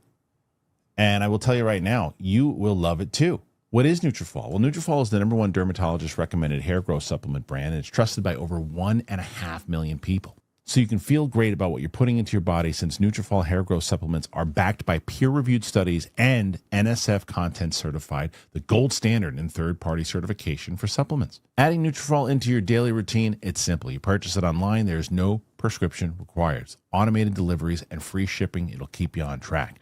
Plus, with the Nutrafol subscription, you can save up to 20%, and you'll have access to free one-on-one doctor consults to support you on your hair growth journey, and a Headspace meditation membership. It's included. So if you want to see thicker, stronger, faster growing hair with less shedding in just 3 to 6 months, use Nutrafol. For a limited time, Nutrafol is offering our listeners $10 off your first month subscription and a free shipping when you go to Nutrafol.com. You got to enter that promo code Christian. Find out why Nutrafol is the best-selling hair growth supplement brand at Nutrafol.com. You spell that Nutrafol.com. Use the promo code Christian. That's Nutrafol.com, promo code Christian. Thank you to Nutrafol and to Factor. Like I said, they're in the description. I hope you guys are using that benefit on those codes, man. Please. It'll help you out tremendously. And it's the holiday time. John, is it okay? I know that you have your opinions on, like, AI and stuff too, but is it okay to use AI to smack talk people? Well, yeah, sure. I guess if you want to. How about this? Go ahead. I can't hear it. Oh, you can't hear it? Oh, you can't hear that? Oh, it's too bad. All right. Oh, damn it. I wonder how I can get that. Shoot. I'll have to find out if I can find it. But it's a good AI smack talk. Okay. Let me see if you can hear it here. Can you hear it when I do this? No, barely, but not barely. Not anything that's legible. All right, damn it. It basically is an AI thing that says, yes, they won the World Series. Congratulations to the Dodgers, but Winston, you are a fake ass fan. Oh my God. It's really good. It's really good. You got to hold on to that till Friday. I know, I should. All right, let's get to these questions. Like I said, we get to 90. I will drop some tidbits on what I've heard in 35. Yeah, and I think we can get there. You were at 35 last week, and you almost got to 100, so you can do it. But before we do that, John, it's a full revamp. It's the John Roca channel. What the hell is going on over there? Yeah, see the new logo, see the new banner. It's so good. It's so good. Shout out to our boy there who did that for us, and a big fan of everything that's going on design-wise on the channel. And then, we've got our shows that we're doing. No hot mic tonight. Jeff is out of town tonight, but we will be back on Thursday for it. I possibly might go live before I head on off to Bernard or Bradland, so we'll see how I feel. I'm going to nap this afternoon first. But then we got stuff with the hot mic, the Geek Buddies, rather, Spill the Tequila happening tomorrow night as well. So reviews, out-of-theater reactions, all that kind of stuff, plus some new content coming down the road, some more like kind of short-form commentary content as things change on the channel as well. So come head on over there. We're 10 subscribers away from 40,000. Help us get to 40,000. I would really appreciate you all coming aboard the John Roca channel. Thank you, guys. Well, thanks. There you go. So make sure you check it out. Help John get to 40 by the end of the year here. Come on. All right, let's see. So question one, or number one, Nathan Drake, you jinxed the Blue Jays. I did. I accept it. I absolutely did. Glad I bet the Dodgers, and you were smart to do so. I absolutely, you got to own it. And I pulled a big, stupid decision there by saying that it was in the bag 3-2 in Toronto. I had every right to be confident. Yeah. But I did a cardinal sin. Nathan Drake. Pennywise took it easy on the OG kids. This show is gnarly, but I love it. The clown will come later in this season. He's a shapeshifter. Yeah, I'm digging it so far. You like it so far? I do. This last episode, I like that. was pretty brutal. And I like that they're not pulling punches on the commentary that they're making, that human beings can be just as horrific as anything that's otherworldly. So I love that. Yeah, the first. Yeah. What? Sorry, Joseph Ashley just asked if Winston's at the parade today. No, he's not. No, I think he's doing something else today. We were supposed to just, however, we were supposed to, I wonder if he's going to be mad at me because I don't wonder if he's thinking I'm doing it on purpose. Because he and I were supposed to watch the Demon Slayer movie today. Oh yeah, the movie. Yes. And I have to go into the city early today. I've got that screening, but I also have a phone call that I need to get on for the Kickstarter thing, and I had to reschedule it. And I wonder if he's actually going to adjust his plans and try to go make the thing now, because I think he didn't do it because we were shooting, so maybe. Right. But I really dig the show, man. I dig the show. Yeah. And I like the second episode better because I did not like the choice of the end of the first episode. Really? I hated it. But I thought that they played off of that choice very well in the second episode. Yes. They played off of it very well. It was good writing. So I was on board with it. And I wonder if he's better just doing TV. No offense to who's this? Muschietti. Yeah. Because these last 2 episodes I think have been really well directed, and he's gotten some good performances. And did he only do 2? I think he only did 2, I think. Okay. And so, but I like it. So yeah, me too. Okay. Nick Barclay became a YouTube member. Good time to be a YouTube member. Got a lot of unedited reactions up there. We have a lot of exclusive stuff. It's good time. Mark Long, hello there. Hello, Mark. Hello, Mark. Mike Joyce, what's up, Mike? Poor Jaden, your football team is cursed, Roka. Both of our teams smell like farts. Yeah, it's another quarterback injury, just like RG3. And somebody did the superimposition this morning and showing it was on the same yard line in that stadium against the same team when RG3 went down. So it's just like, wow. So it's heartbreaking. It's his non-throwing arm. So at least it doesn't, it's not going to affect him throwing the ball, but it'll be a few weeks before we see him. I think we shouldn't play him at all for the rest of the season because our owners and our administration did a terrible job of constructing this team this year, and he is paying the price for it. Yeah. All right, next one after that, and that is El Baba Yaga. Hey. Smoke a fat bowl before the Demon Slayer movie. Enjoy cinema. I'm looking forward to it. For sure. Okay, let's see. Now, next one here. Sorry. We got 35 thus far. 35. Yeah. Not bad. Okay, so moving on down the line here today. Thank you, everybody. Andy Kumar, thoughts on Shelby Oaks? Oscar chances? I didn't see the movie. Did you see it, John? Not yet. No. Yeah, I haven't seen it yet. So, yeah. So I can't. I saw Bibbs and Christy Lemire reviewed it though. They didn't really like it. Oh, that's a shame. They gave Chris a lot of respect, right? But they didn't necessarily. Bibbs was very honest. And Christy and Bibbs are fair. Like, they're totally fair. Yeah, I like Christy and Bibbs. Yeah. It's funny because I normally don't ever agree with Bibbs, so maybe I'll like it. I don't know. Maybe so, but I'm usually kind of half and half with Christy. Sometimes we see on the same page, sometimes we don't. But she's one of my favorite people in the world. Luke James 1. Howdy. Saw Blue Ruin at the weekend. Great film. Which one's that, Sean? Blue Ruin. I don't know. What that is. I know Blue Room. That's the one that's out with Ethan Hawke. But I maybe don't know that's what I mean. What's Blue Room? I don't know what that is. Isn't that what it is? Or is it Blue Ruin? Oh, maybe it is Blue Ruin. My bad. Is that what it's called? No, I don't know what he's talking about. Okay. Blue Moon. Is that what it is? Blue Moon? Ethan Hawke? Is that what he's doing? I don't know. A lot of people are saying that's the one he might get. Well, he's in the multiverse and he saw Blue Ruin, so leave him alone. Tommy Zami. Kristian, something, man. I just want to ask you about your Facebook page. Why? I'm glad you brought this up. Why the old news content? No upset about it. Just curious to know. No, it's not. So the team that actually helps me run some of my social accounts, they with Facebook is now doing this thing. They're updating. They're trying to put all my old content so it lives there, not just YouTube. Like all the stuff lives there. Yeah. So they're putting everything up there, and so just deal with it until it gets updated. And they're putting my old they're putting the entire library up on Facebook. So that's how it works. Yeah. Because I saw someone last week, Peter. I texted Peter, was like, your Doctor Strange 2 Out of the Theater reaction is up on Facebook right now. I'm like, and then I talked to them, and they're like re-updating the entire thing. So I actually get a kick out of the comment. There's a lot of interaction with the fans. There's a lot, and I actually get a kick out of it because it's like, hey, just just found out President Kennedy was shot, and it's like all these different things. It's really funny watching it. So if people want to go there and they want to comment and be interactive with some of the old ones, then by all means, please do it. So that's why. This is why you made a Death of Salesman a comment last week. That was my the old past. You're picking up the absolute best. Did that poster recover? Yeah, you got it. It took me 30 minutes to fix I'm sure it did. Carlton Rutter, London Calling. Wow, busy week. Only just listened to last week's show. Shout out to John on part 1 of the Blair Witch Project on the Cinephiles. Oh, yes, cool. Thank you. Yeah, we covered it. Part 2. We're recording part 2 today, so it'll be out on Friday. But yeah, we want to do it as a Halloween movie. And look, that film holds up. And I think Unfairly Vilified was Heather Donahue, so it was nice to be able to give her flowers as we watched. Why was she vilified?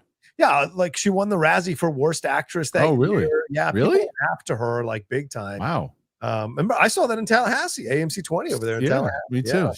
She was good in that movie. I know she was good in the film, but like apparently people went after her for acting and all that kind of and messed her up. By the way, she changed her name a couple of years ago. It's terrible. Yeah. She probably didn't know how big that movie was going to be. Nobody knew. James Diesel saw Frankenstein last week. By far my number 1. You saw it too, John?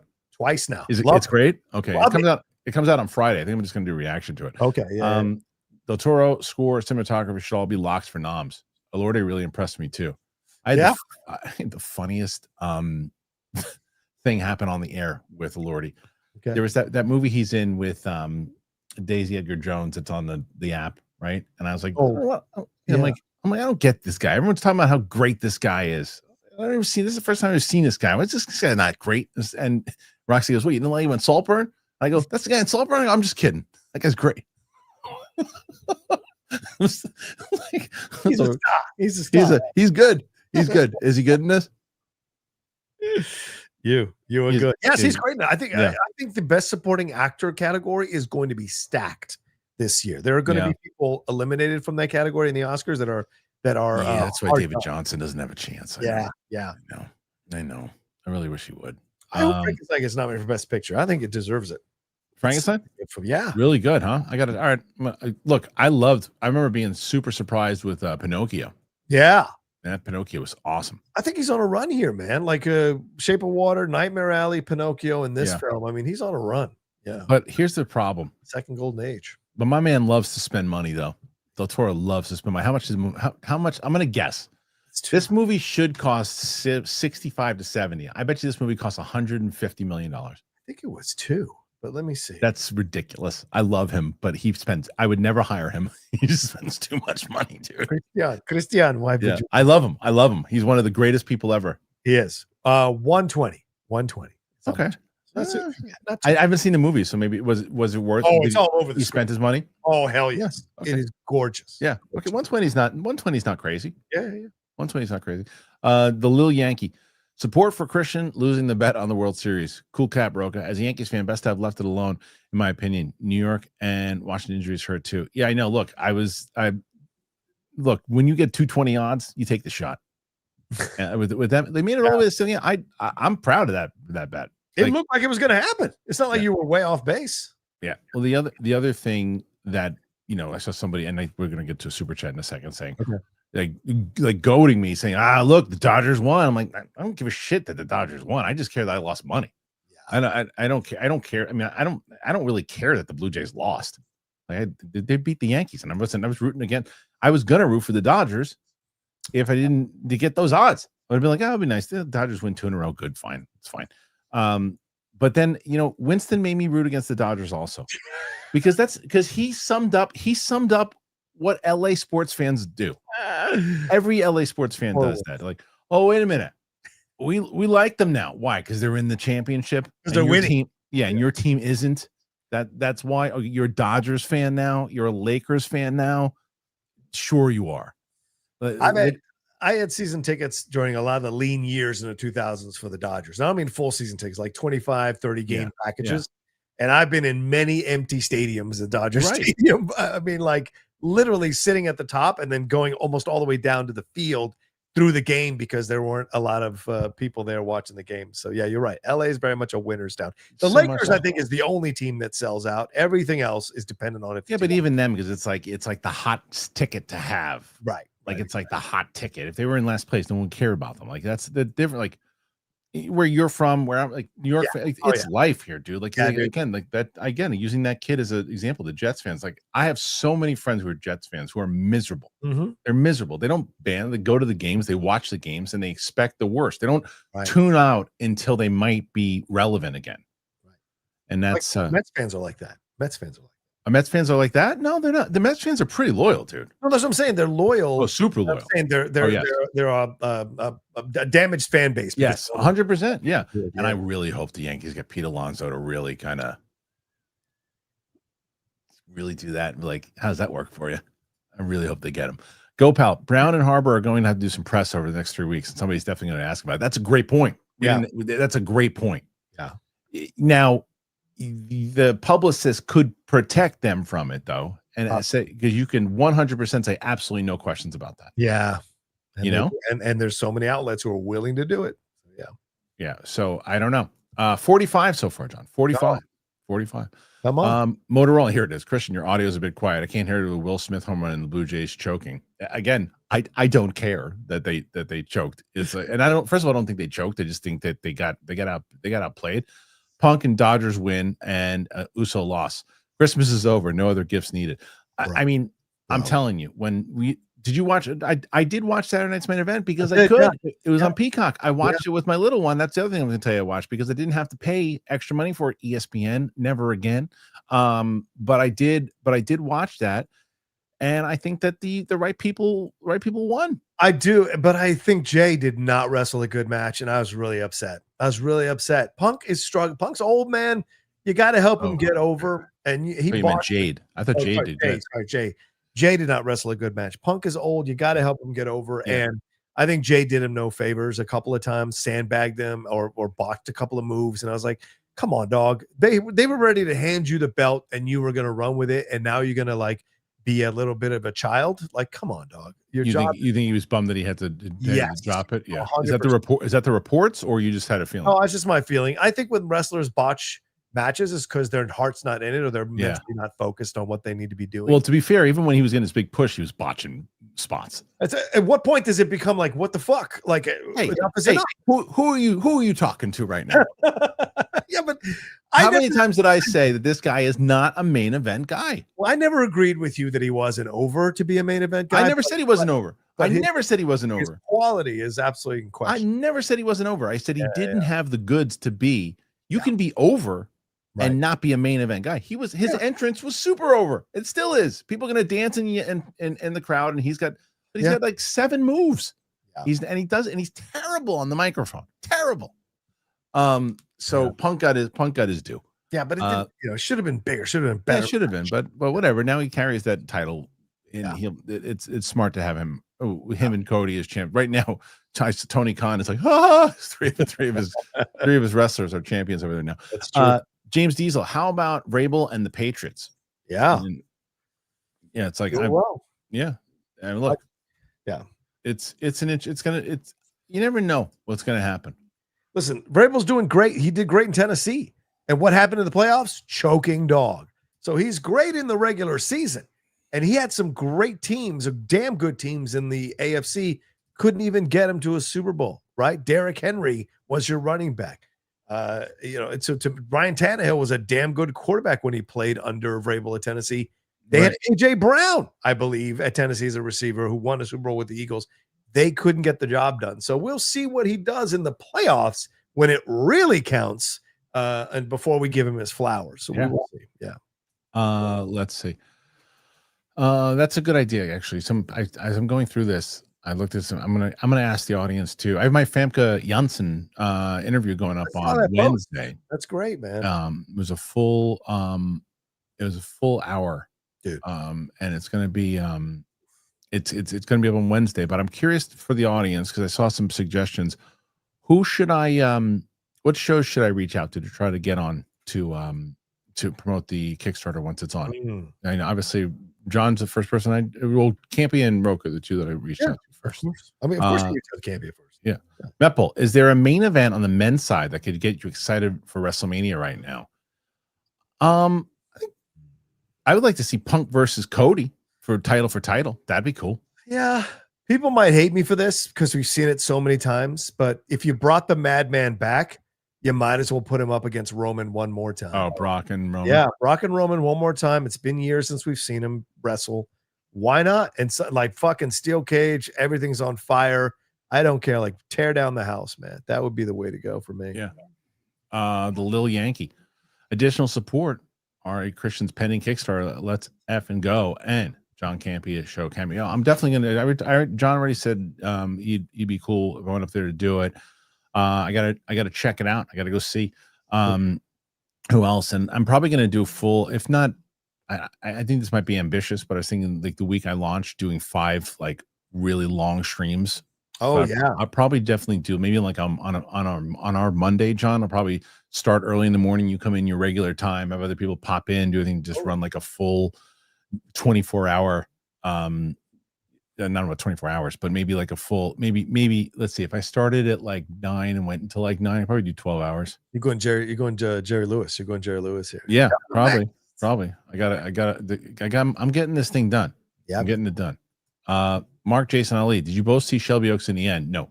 Prevailing opinion is that the writing falls down. Roxy's film was released this month with a new name, Wildcat. Yeah, she was on the show Tuesday and announced that. So we're excited to see that. And she found out that her scenes are in it. So I'm excited to see. I'm very happy for her. Yeah, because she wasn't in the trailer. So I was like, well, no, she's in it. And she's in it. She got confirmation of it too. But like, yeah. Wiley. What's up, Wiley? Hey, Wiley. Are you going to want a music supervisor for your show? So I have to, Wiley, once I got to figure out, like I said, we're in the good stages right now where today's phone call is like, they signed off on the script. The script is the script that we have, obviously while we're shooting on, there might be little changes and things too, but this is pretty much our shooting script. So we have that. And now we're going over the Kickstarter goal, and then hopefully with everything that we can do, if that is in there, then it's a possibility. I can't tell you yes or no yet. So I don't know yet, but I know that's your gig. Josh Vasquez, how about them Dodgers? Hey, they won it. Yeah. That's again, I'm not a Blue Jays fan. Just to let people know. They don't, it's like you just all you're basically doing is rooting against my financials. that's all you're doing. My daughter did the same thing too. My little one. She goes, I want LA to win. We live there. And I was like, no, you don't, because then I said, I'll buy you another toy if we win. Yeah. And they lost. She's like, who won? I go, Dodgers. She goes, good. I go, I'm not getting you a toy. She goes, I don't care. Dodgers won. Go, great. Dingus McNally. Have either of you seen Begonia yet? No. I missed the screenings for it. I had 3 screenings for it. I couldn't make any of them. Yeah. I'm curious to check it out, but I feel like I haven't heard anyone say they've seen it. It's going to be on the app like any day now, right? That's why I'm waiting now. Me too. Okay, 49 questions, John. Hey. 49. Go, pal. I mean, really, who throws a shoe? What's that? Oh my God, it's driving me nuts. What's that from? It's driving me nuts. You know it? Is that no. Oh my God. I mean, really, who throws a shoe? Oh my God, it's driving me crazy. I know that. Oh God. What's this from? It's something Dumb and Dumber, right? I mean, who throws a shoe? Oh no, it's Austin Powers. Right. Yeah. That's exactly what it is. I mean, really, who throws a shoe? Right. 100%. Yeah. Damn it. I haven't seen it in so long. Yeah. Joshua Gonzalez. Glad my sarcasm translated from text. It was hilarious. Really, it was really good. Eclipse, I think if the Snyderverse continues in any shape or form, it should be R-rated animation. I like that. I love that. Sure. Yeah. I'd like to see some, and this is not R-rated, but I'd like to see some Indiana Jones animated. Oh, yeah. It could be fun. Right? You really, I mean, the game showed what is possible. And what voiceover work can be done. 100%. 100%. Seattle KO. Support, thank you. Dingus McNally. Support to get to that 90. Better be good, Harloff. There's some good stuff. There's some good stuff in there. Come on, we're still 40 away. Let's go, people. Yeah. Dingus. Throwing in a little super sticker there. Thank you, Dingus. Thank you very little. Okay. Moving into 51 now. And the next one here, too, as we get to James Diesel, Mason Thames has 3 #1 movies this year. First to do it since Jim Carrey in the 90s. He's in 1 and 2 this weekend. Get him for Cyclops. What was this? What was the third? Oh, How to Train Your Dragon. Right. Yeah, right. That's right. I like that kid.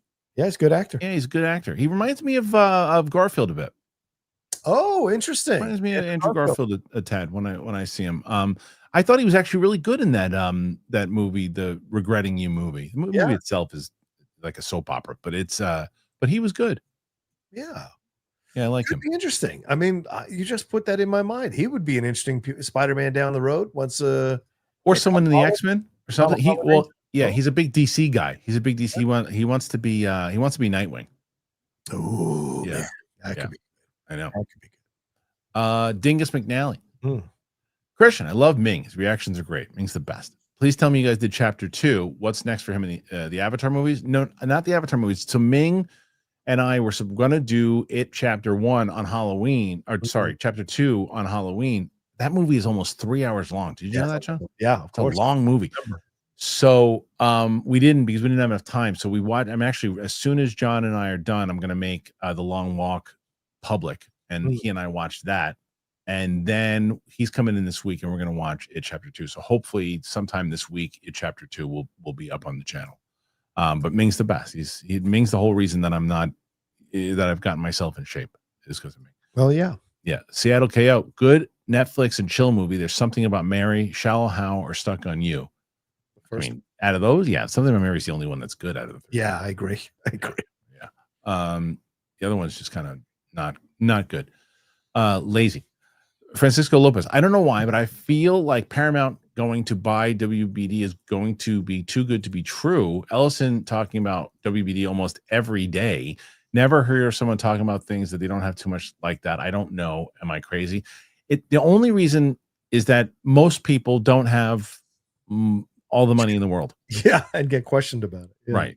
That's the difference. Is that people who normally talk about this, I'm going to do this, they don't have the money don't have that kind of money. Yeah. Like, it's the same thing I said, like when Elon Musk said he was going to buy Twitter, and be like, oh, he's not going to get it. I'm like, if he wants it, he will get it. That's true. Yeah. That's it. If Ellison really wants it, he will get it. Yeah.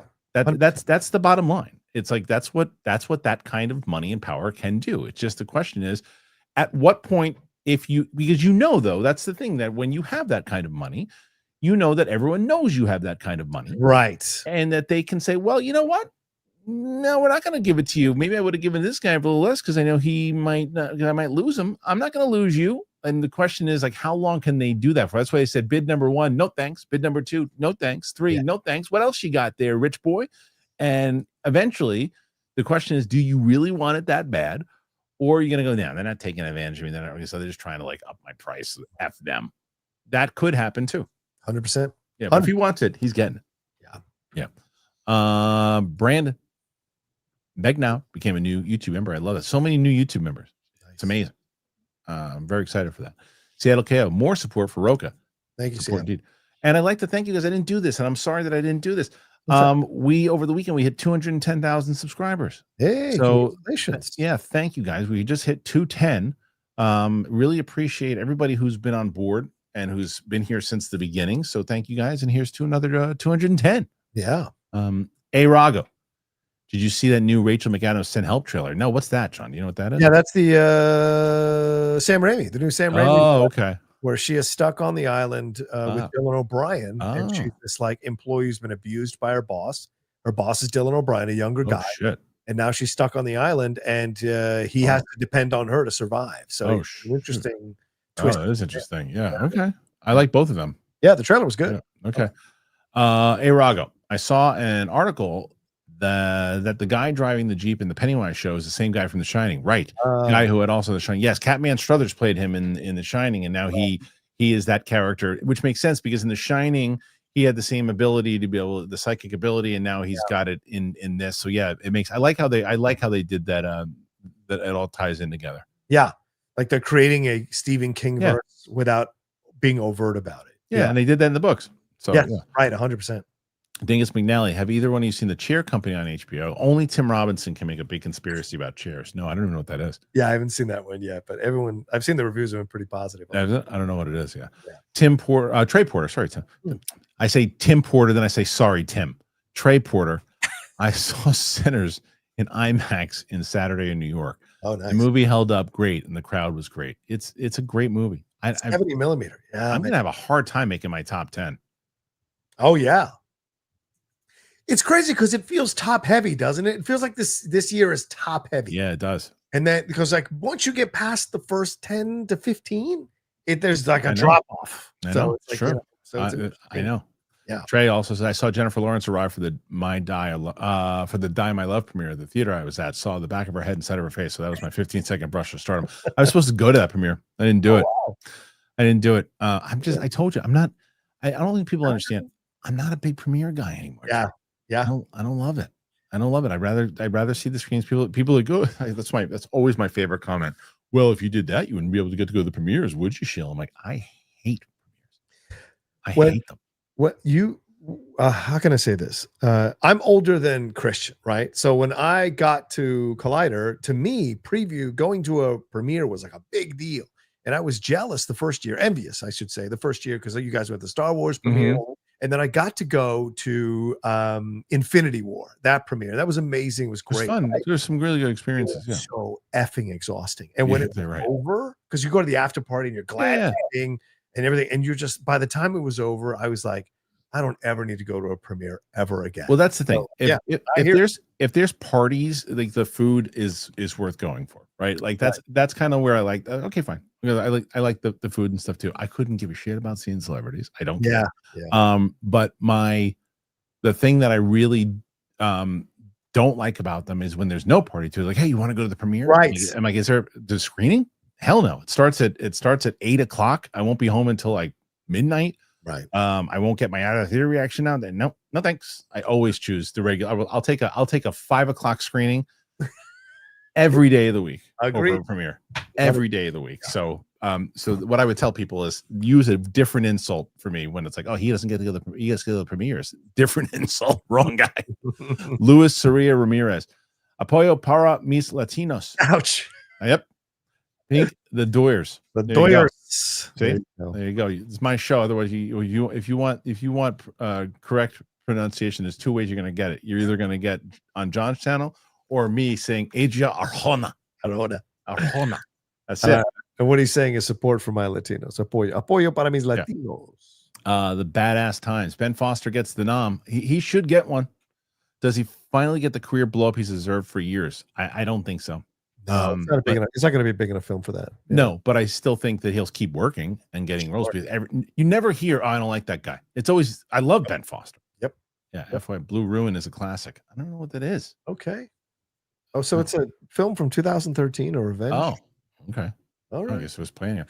Joey Pedros, any chance with the Warner Brothers sale is just a way to pump up the company's valuation to entice more investment rather than actually selling? 100%. Maybe a dumb question. Notice their stock taking up the last few years. 100% that could also be an option. Of course it could be. Yeah. It's like if Zasloff was like, let's see what we can get. If it's a good offer, we'll take it. If not, build up our stock and let's take another run at this thing. But I think John was right, though. I think the whole reason was his intention was I'm going to buy it to sell it. Yeah.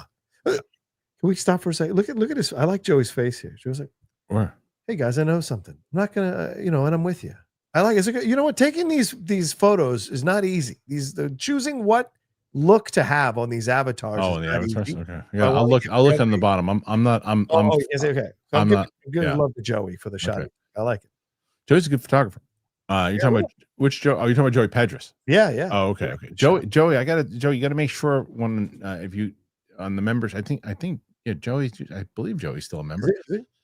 I hope so. Yeah. So Joey, because Joey gets some great ideas for the Kickstarter when we were going over it. When I have all the stuff, I'd love to have Joey come into the member stream to talk about. So I'm going to do a full thing. What's up, John? This is my Joey imitation. Oh, that's a good one. No, Joey's great. Rago saw Dr. Sleep, and it's one of those movies. The more times I watch it, the more I like it. Do you feel the same? I recall when it first came out. Yeah, I wasn't a fan. Do you know I've never seen it? Neither have I. I've never seen that one. That might be a good one to do. I've never seen it though. I've never seen it. I know Rebecca Ferguson's in it, right? She is, yeah. And Ewan McGregor, right? Yeah. Yeah, I've never seen it, but I remember people seeing and digging it. So, and what is it? Is it a sequel to The Shining, or is it what is it? It is. It's the kid grown up. Okay, Ewan plays the Danny. kid. Right. That's right. Mad Sinister McCall. Beth Snyder says Chris Hansen will have a cameo in Predator and Badlands. Pretty funny. Also, I've been impressed with Angel Studios' Sketch and Truth and Trees and are great. There you go. Yeah, Angel puts out I feel like they put like 5 movies a year. Yeah. Luke James says Blue Ruin is 2013, directed by Jeremy Saulnier. Oh, okay. The guy who did Rebel Ridge. Okay, interesting. Right okay, I don't know what that is. Julius Wyatt, why was Jaden in the game? Hope he gets well. Yeah, the game was way over. I don't know, because the coach was stubborn. Yeah, it's ridiculous. Let's see. Trey says I also saw Begonia earlier that day on Saturday. It was this wild ass movie with great performances. Last 10-15 minutes was like, what the F for me. It was a solid 3.5 out of 4. Okay, 3.5 out of 4. That's a big score. Wow. That's good. That's a big score. Yeah, that's a real big score. I hear great things about it, but I'm not. But you know the thing is, though, I'm not the. I mean, I respect Yorgos a lot. Respect him a lot. Yeah. But I think that I like 2 of his movies. Okay. I like The Favorite. Yes. And I love Poor Things. Yes. Love Poor Things. Mm-hmm. Not a big Sacred Deer guy. Neither was I. Not a big Lobster guy. Oh, I love Lobster. I know a lot of people do. I'm not a big fan of and I didn't see the last one. Oh, Kinds of Kindness was a waste. Okay, I didn't see the last one. So, but so maybe it could be one of the previous 2. So we'll see. Maybe he splits. Maybe it goes past 500 on this one. Yeah. Hey, Raga, watch 12 Monkeys again. Great movie over time. Do you think this movie was ahead of its time, and would it do better if it came out now? Hard question to answer. I think that it is absolutely a great movie. I think it was ahead of its time. Would it do better if it came out today? I don't know, because it'd probably be out on Netflix. Yeah, probably. It's probably a Netflix movie at this point. 100% correct. Also, Terry Gilliam was never breaking the doors, blowing the doors off the box office. So it was, no matter when you dropped it, it was never going to make a crap ton of money. Yeah, it was real good. It was good. Yeah, I think people were saying Adam Ray to reach out to, and oh yeah, I'm going to reach out to Bert. I don't know whether they get back to me again. I don't know. I'll reach out to Andrew Santino too. I'm going to reach out to everybody now. Sure. I'm going to guarantee I'm probably going to get. I'll get conversation. Like Andrew always. He and I go back and forth every time, but we'll see. Gregory Dopp, Roka support. I'll watch that Hot Mic crossover. I've been on before. Yeah, and then Geek Buddies too. Yeah. So it always kind of come on. Yeah, I got to do both. Wiley Todd. I read Tom Selleck memoir. He spent a whole chapter on his love for Cats the musical. Hey, Willie. Willie. So it's so good. And it's hilarious that he loved Tom Selleck. Where's good old Tom been? Gopal, random task. Throw his shoe. Our job's hat. That's true. Who throws his shoe? Now I remember it very well. 65, John. 65. So close, guys. So Gregory Dopp. I'm a Twins fan. Happy for LA. I was for Blue Jays. Yeah, same. Anthony Roybal. As a Dodger fan, Winston ain't allowed to root for us. All his real teams suck. Please, Anthony, tell him, all of you Dodger fans, you real Dodger fans, need to tell Winston that. It can't be one of these things of like, hey, yeah, come join us. You say, no, you stay where you are rooting for the Rangers. He's a Rangers fan. He is a Texas Rangers fan. He's a Rangers fan. He's not a Dodgers fan. He's so full of it. He's a Rangers fan. So everybody tell Winston that he is not allowed to go to the parade. All right. They should have flyers made up to put up at Dodger Stadium. If you see this man, do not let him into the stadium. Winston, stay out. You know what? I realized I could play the audio here. I'll play the audio here. Hold on. It's really good. It's a shot of Winston with his hair all frizzed out. Hold on, let's see if I can find it. Listen here. Yes, they won the World Series, but you, Winston, you are a fake-ass fan. Wow. So, Winston, who is your team to root for next going to be?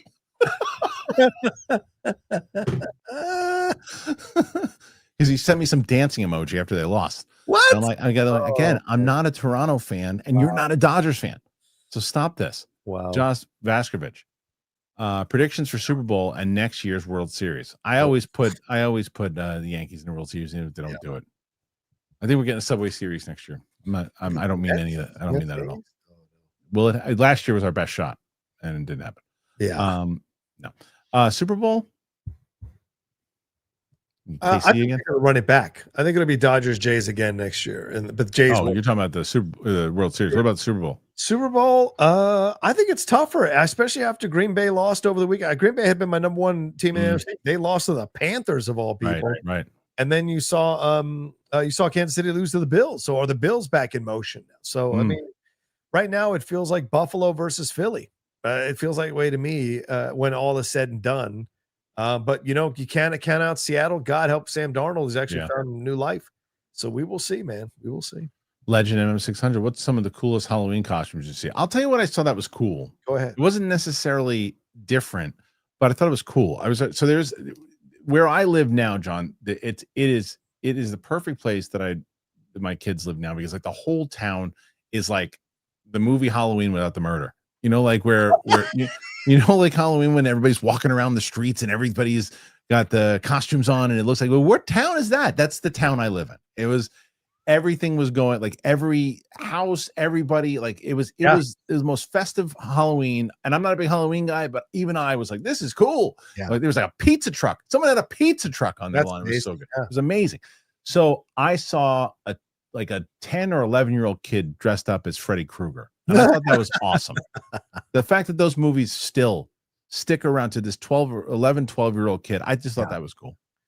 Yeah, we sat out and gave candy for 3.5 hours. Same thing. Like our neighborhood where we live in San Diego, very big residential neighborhood. It's the only time I actually talk to the neighbors and talk to the neighbors' kids is Halloween. So I like to do it and give it candy and see one kid dressed up as the Terrifier clown.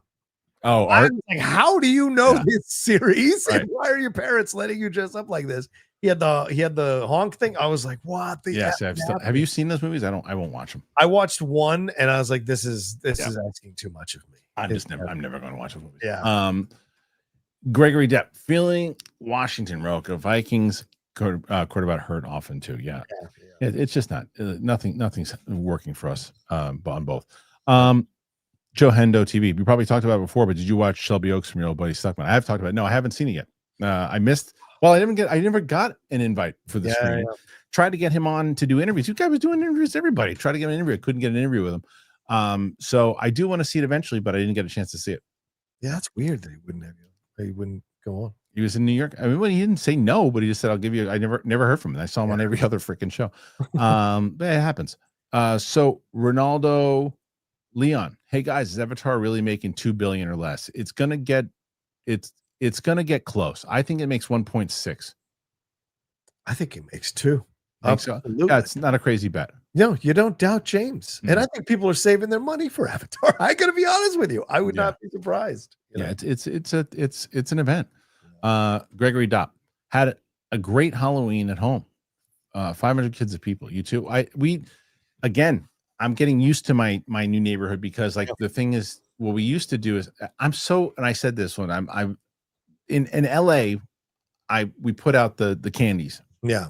And by the end of the night, these kids came and they took the whole, half the thing. And I chased them down the street and I said, put it back.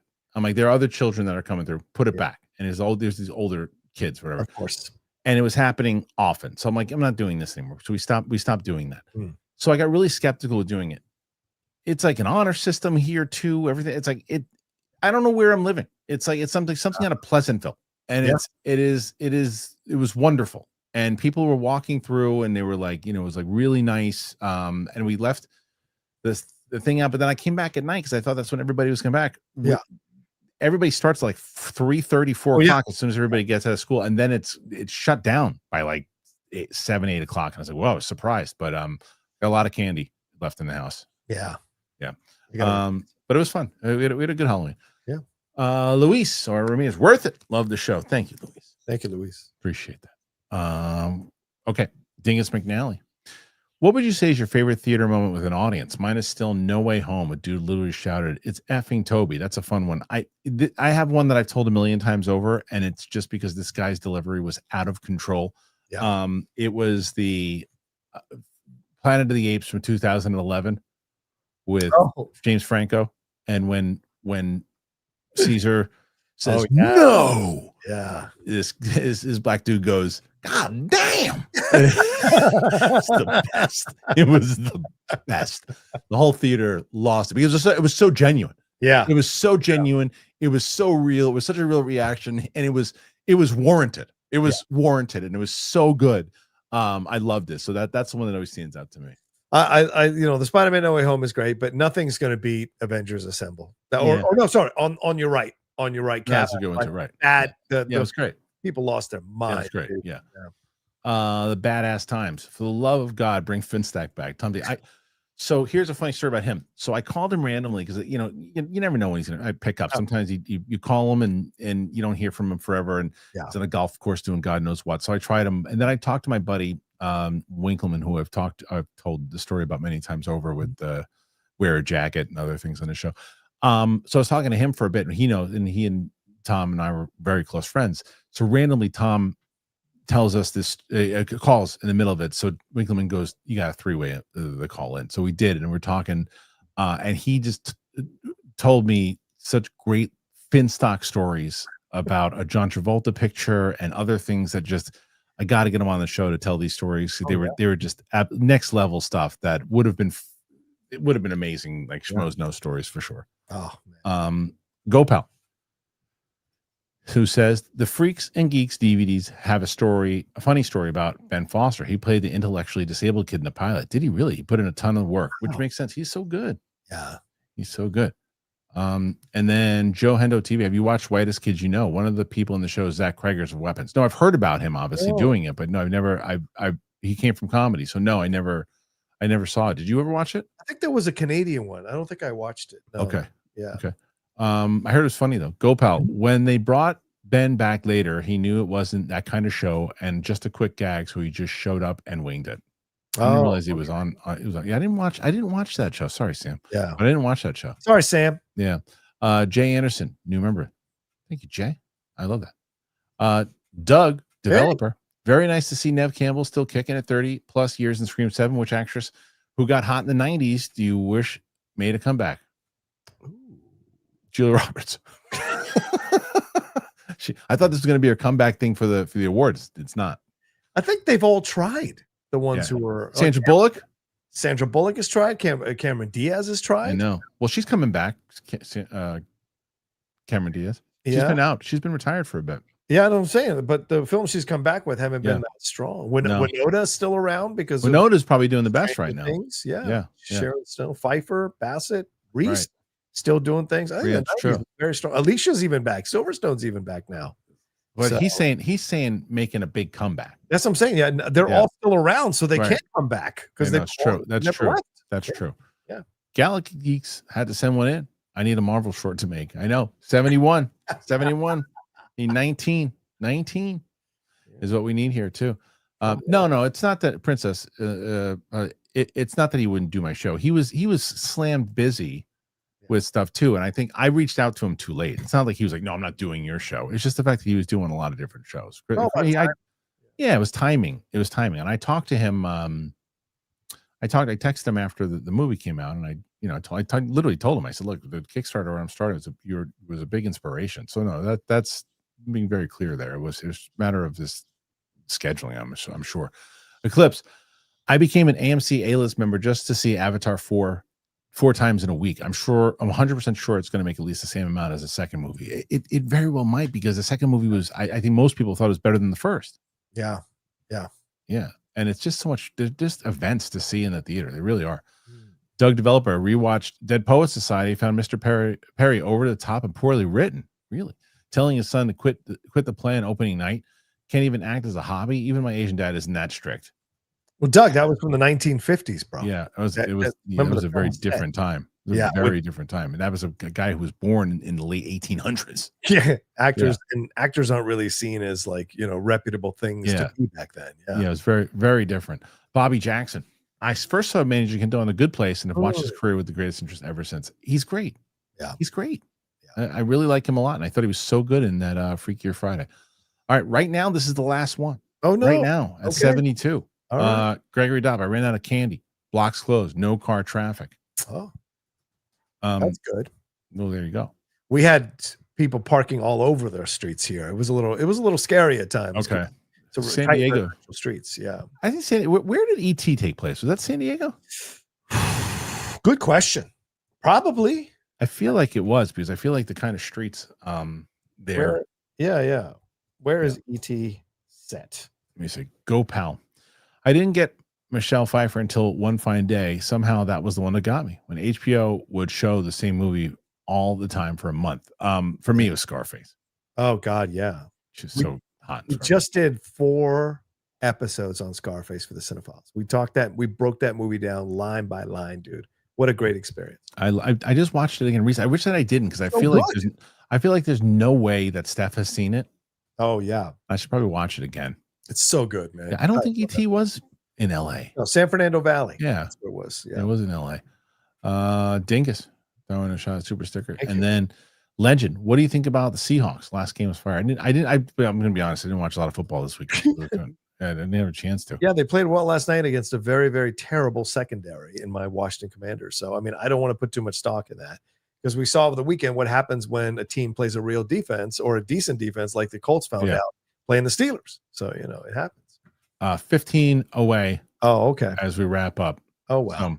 Oh well. Next time. We gave it a shot.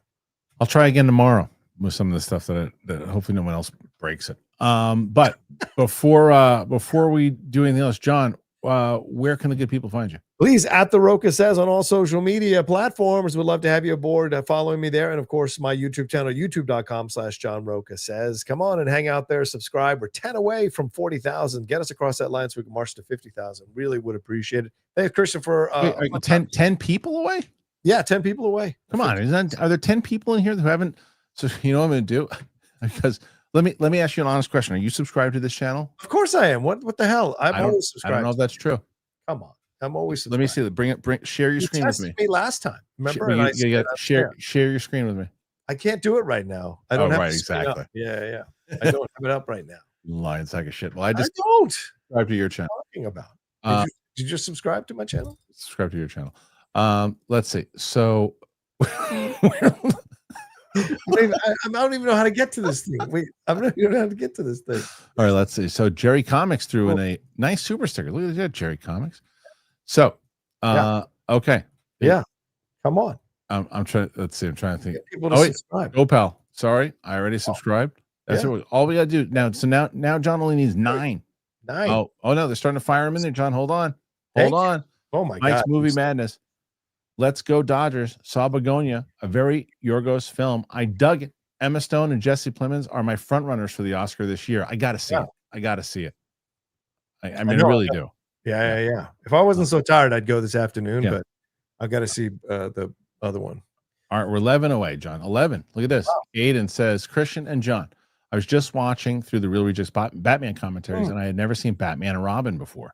Oof. It's bad. So there's quite a few, because I know that Steph has seen, because Steph has seen Batman and Batman Begins. Right. I might watch both of those with her again. Oh, because she hasn't seen Batman Forever and Batman and Robin. Right. So we might do those together. Yeah, they're brutal. Well, I like Batman Forever. I don't mind it.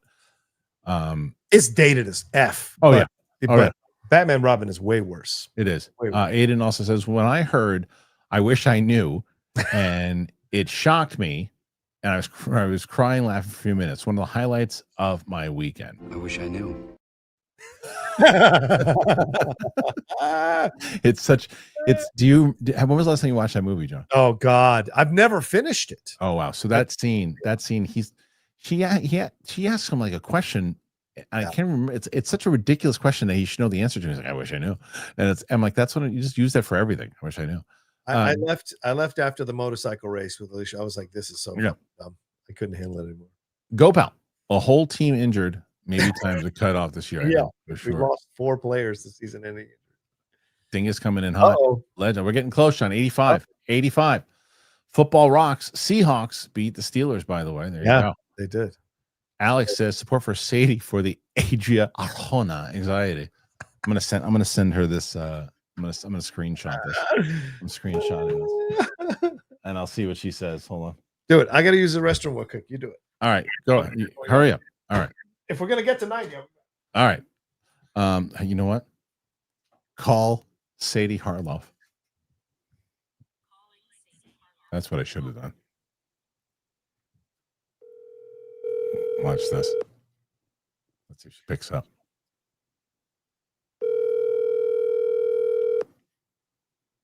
Hello? Hey, you're on the air. Why? I wanted to ask you your honest opinion. What do you think of Adria Arjona? Oh, God. Honestly, You're not I a think fan? she's a good actress. No, I think she's a good actress. I don't see her as Wonder Woman. All right, fine. I liked her, and I think she's beautiful, and I think she's. But no, how do you she's a good feel? actress. But how do you feel about how I say Adria Arjona? I think it's unnecessary. You're white. What does that mean? All right, goodbye. I hung up on my wife. What does that mean? I can't say it because do I sound too white? I wish Roka was here for that. I wish she would have seen that. We hit 90, by the way. So it's all go pal. Maybe haven't seen Forever Since College with Fun. So John, can you hear me? So we hit 90. I'll do it. Hey, all right. But I called my wife in the meantime, and I asked her why it bothered her about Adria, and she said because I'm white. Seattle KL also subbed but still banned. Oh, who banned? I guess you did. Gregory Duff. Did you hit 40 by the way? No, I'm not. I'm at 94 right now. All right. Batman is usually good. Usually wild diffuse takes each one. Thank you, Gregory. Jay Weiss. Support. This is all I have. Love you guys. Thank you, Jay. Thank you, Jay. Gregory Dopp, support for the news, and Roka, Cheerios. Mike Joyce, Batman and Robin is so bad. It's good. Finish it, Roka. It's true. Kayla, go Pats. Kayla, go Pats. Stop that. All right. Let's see. So this is what I got. You know that let me make sure I bring it up so I don't oh, there's more there too. And I'll bring that up in a second. Okay. All right. Give me a second. I gotta bring it up. And it's some interesting stuff. I think it's interesting. And I'm curious what you guys think too, John, on Hot Mic, if you want to play off. We'll do. Of course we'll talk about it. You can tell me. But I gotta find it where this started. All right, for Wazzy Fun, youtube.com/John Roca says 39,994 subscribers. Yeah. Oh, good. All right. Wow. There's a lot more than I thought. Okay. So there are, you know, that trailer just came out of Doomsday. The comparison, the breakdown of that trailer. Well, apparently there are multiple versions of that trailer. Oh, multiple. Interesting. They're trying to look at which one that they are going to do. Okay. Definitely going to be releasing that with Avatar. The rumor that I heard is that there's in one of them, Peggy and Steve are in it. Oh yes, that is no surprise. But no costume. They have no costumes on. Oh, interesting. Okay. Yeah. But we'll see. Yeah, because I've heard that he is the reason. He is one of the big reasons why Doom is pissed. Yeah, is what Steve did in Endgame. So yeah, we'll see.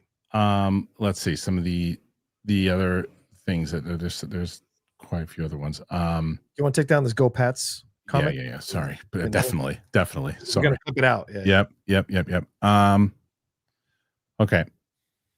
So one of the things they could be in the X-Men, because they're going to be leading. Everyone knows they're leading with the X-Men. Cyclops is going to be a heavy push with him and the Summers family. Ooh. Oh, and the Summers family. Scott Summers and Eric. So Wolverine wouldn't be a big focus. Yeah. Okay. And then this was the big one that I heard is that maybe you know this already. I didn't know this. Okay. So we know that Patrick Stewart is going to be making an appearance here as Professor X. That we know. Yes. Apparently he's done with acting after this. Wow. That's it. Apparently this is it. Apparently he's stepping down. No surprise. And then there's going to be a total of this is a kind of the last one there's a few other ones, but this is the last one I want to give here today. But there's going to be a total of 3 Earths that are going to be colliding in Doomsday, and Battleworld is the result of it. Oh, nice. So they're leading to Battleworld. That's what I hear. There's a lot more there, but I think that gave you guys some juicy tidbits there. So I love that. Gregory Dopp, shoes thrown on air verbally. Christian dodges. Yep, that's what I did. Princess Positive says rewatch Wicked for the 12th time last night. It's still a masterpiece, and I can't wait to see how Chu handles how the story ends. The songs in part 2 are more emotional, and Cynthia will be incredible. I think so. It's gonna be good. I like it's my dark horse right now to win Best Picture. It's possible. I don't think you're crazy. Yeah. Karen for Roka. There you go. Karen. Rewatch Shining from Joe Ryder. And it made me wonder your thoughts on Kubrick's with actors and whether it's excusable for the end results or if he'd get canceled today. He would definitely get in trouble today. If he did with the Shelley Duvall stuff. Oh, I mean, definitely. Watching those clips is really, really tough. Tough. Yeah, it's a different time. Josh Vaskowicz.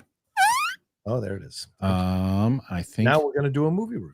Yeah, I think that's it. I mean, look, I think that was pretty. I think you guys got a lot of good juice out of that. Thank you, guys. guys. I think that was pretty great. Yeah. So thanks for being here once again. Thank you to John Roca. Thank you so much. Here. John, we'll see. 96 is a good start on a Monday. Yeah. And we'll see you guys on tomorrow. Be back with Roxy and Mike. So make sure you hit subscribe. John, take it easy. Apple Podcasts, Spotify, anywhere podcasts are found. I'll have more information for you guys real soon. As soon as I'm done here, The Long Walk is going to be up on the channel with me and Ming. Tomorrow will be Zootopia with myself and Sam. Wednesday will most likely be, I might be Prey with me and Steph. And then we'll see what's going to be for the rest of the week. So thanks for being here. I appreciate it. And you guys rule. Let me know if there's any good Adria Arjona movies to watch. If not, we'll see you tomorrow.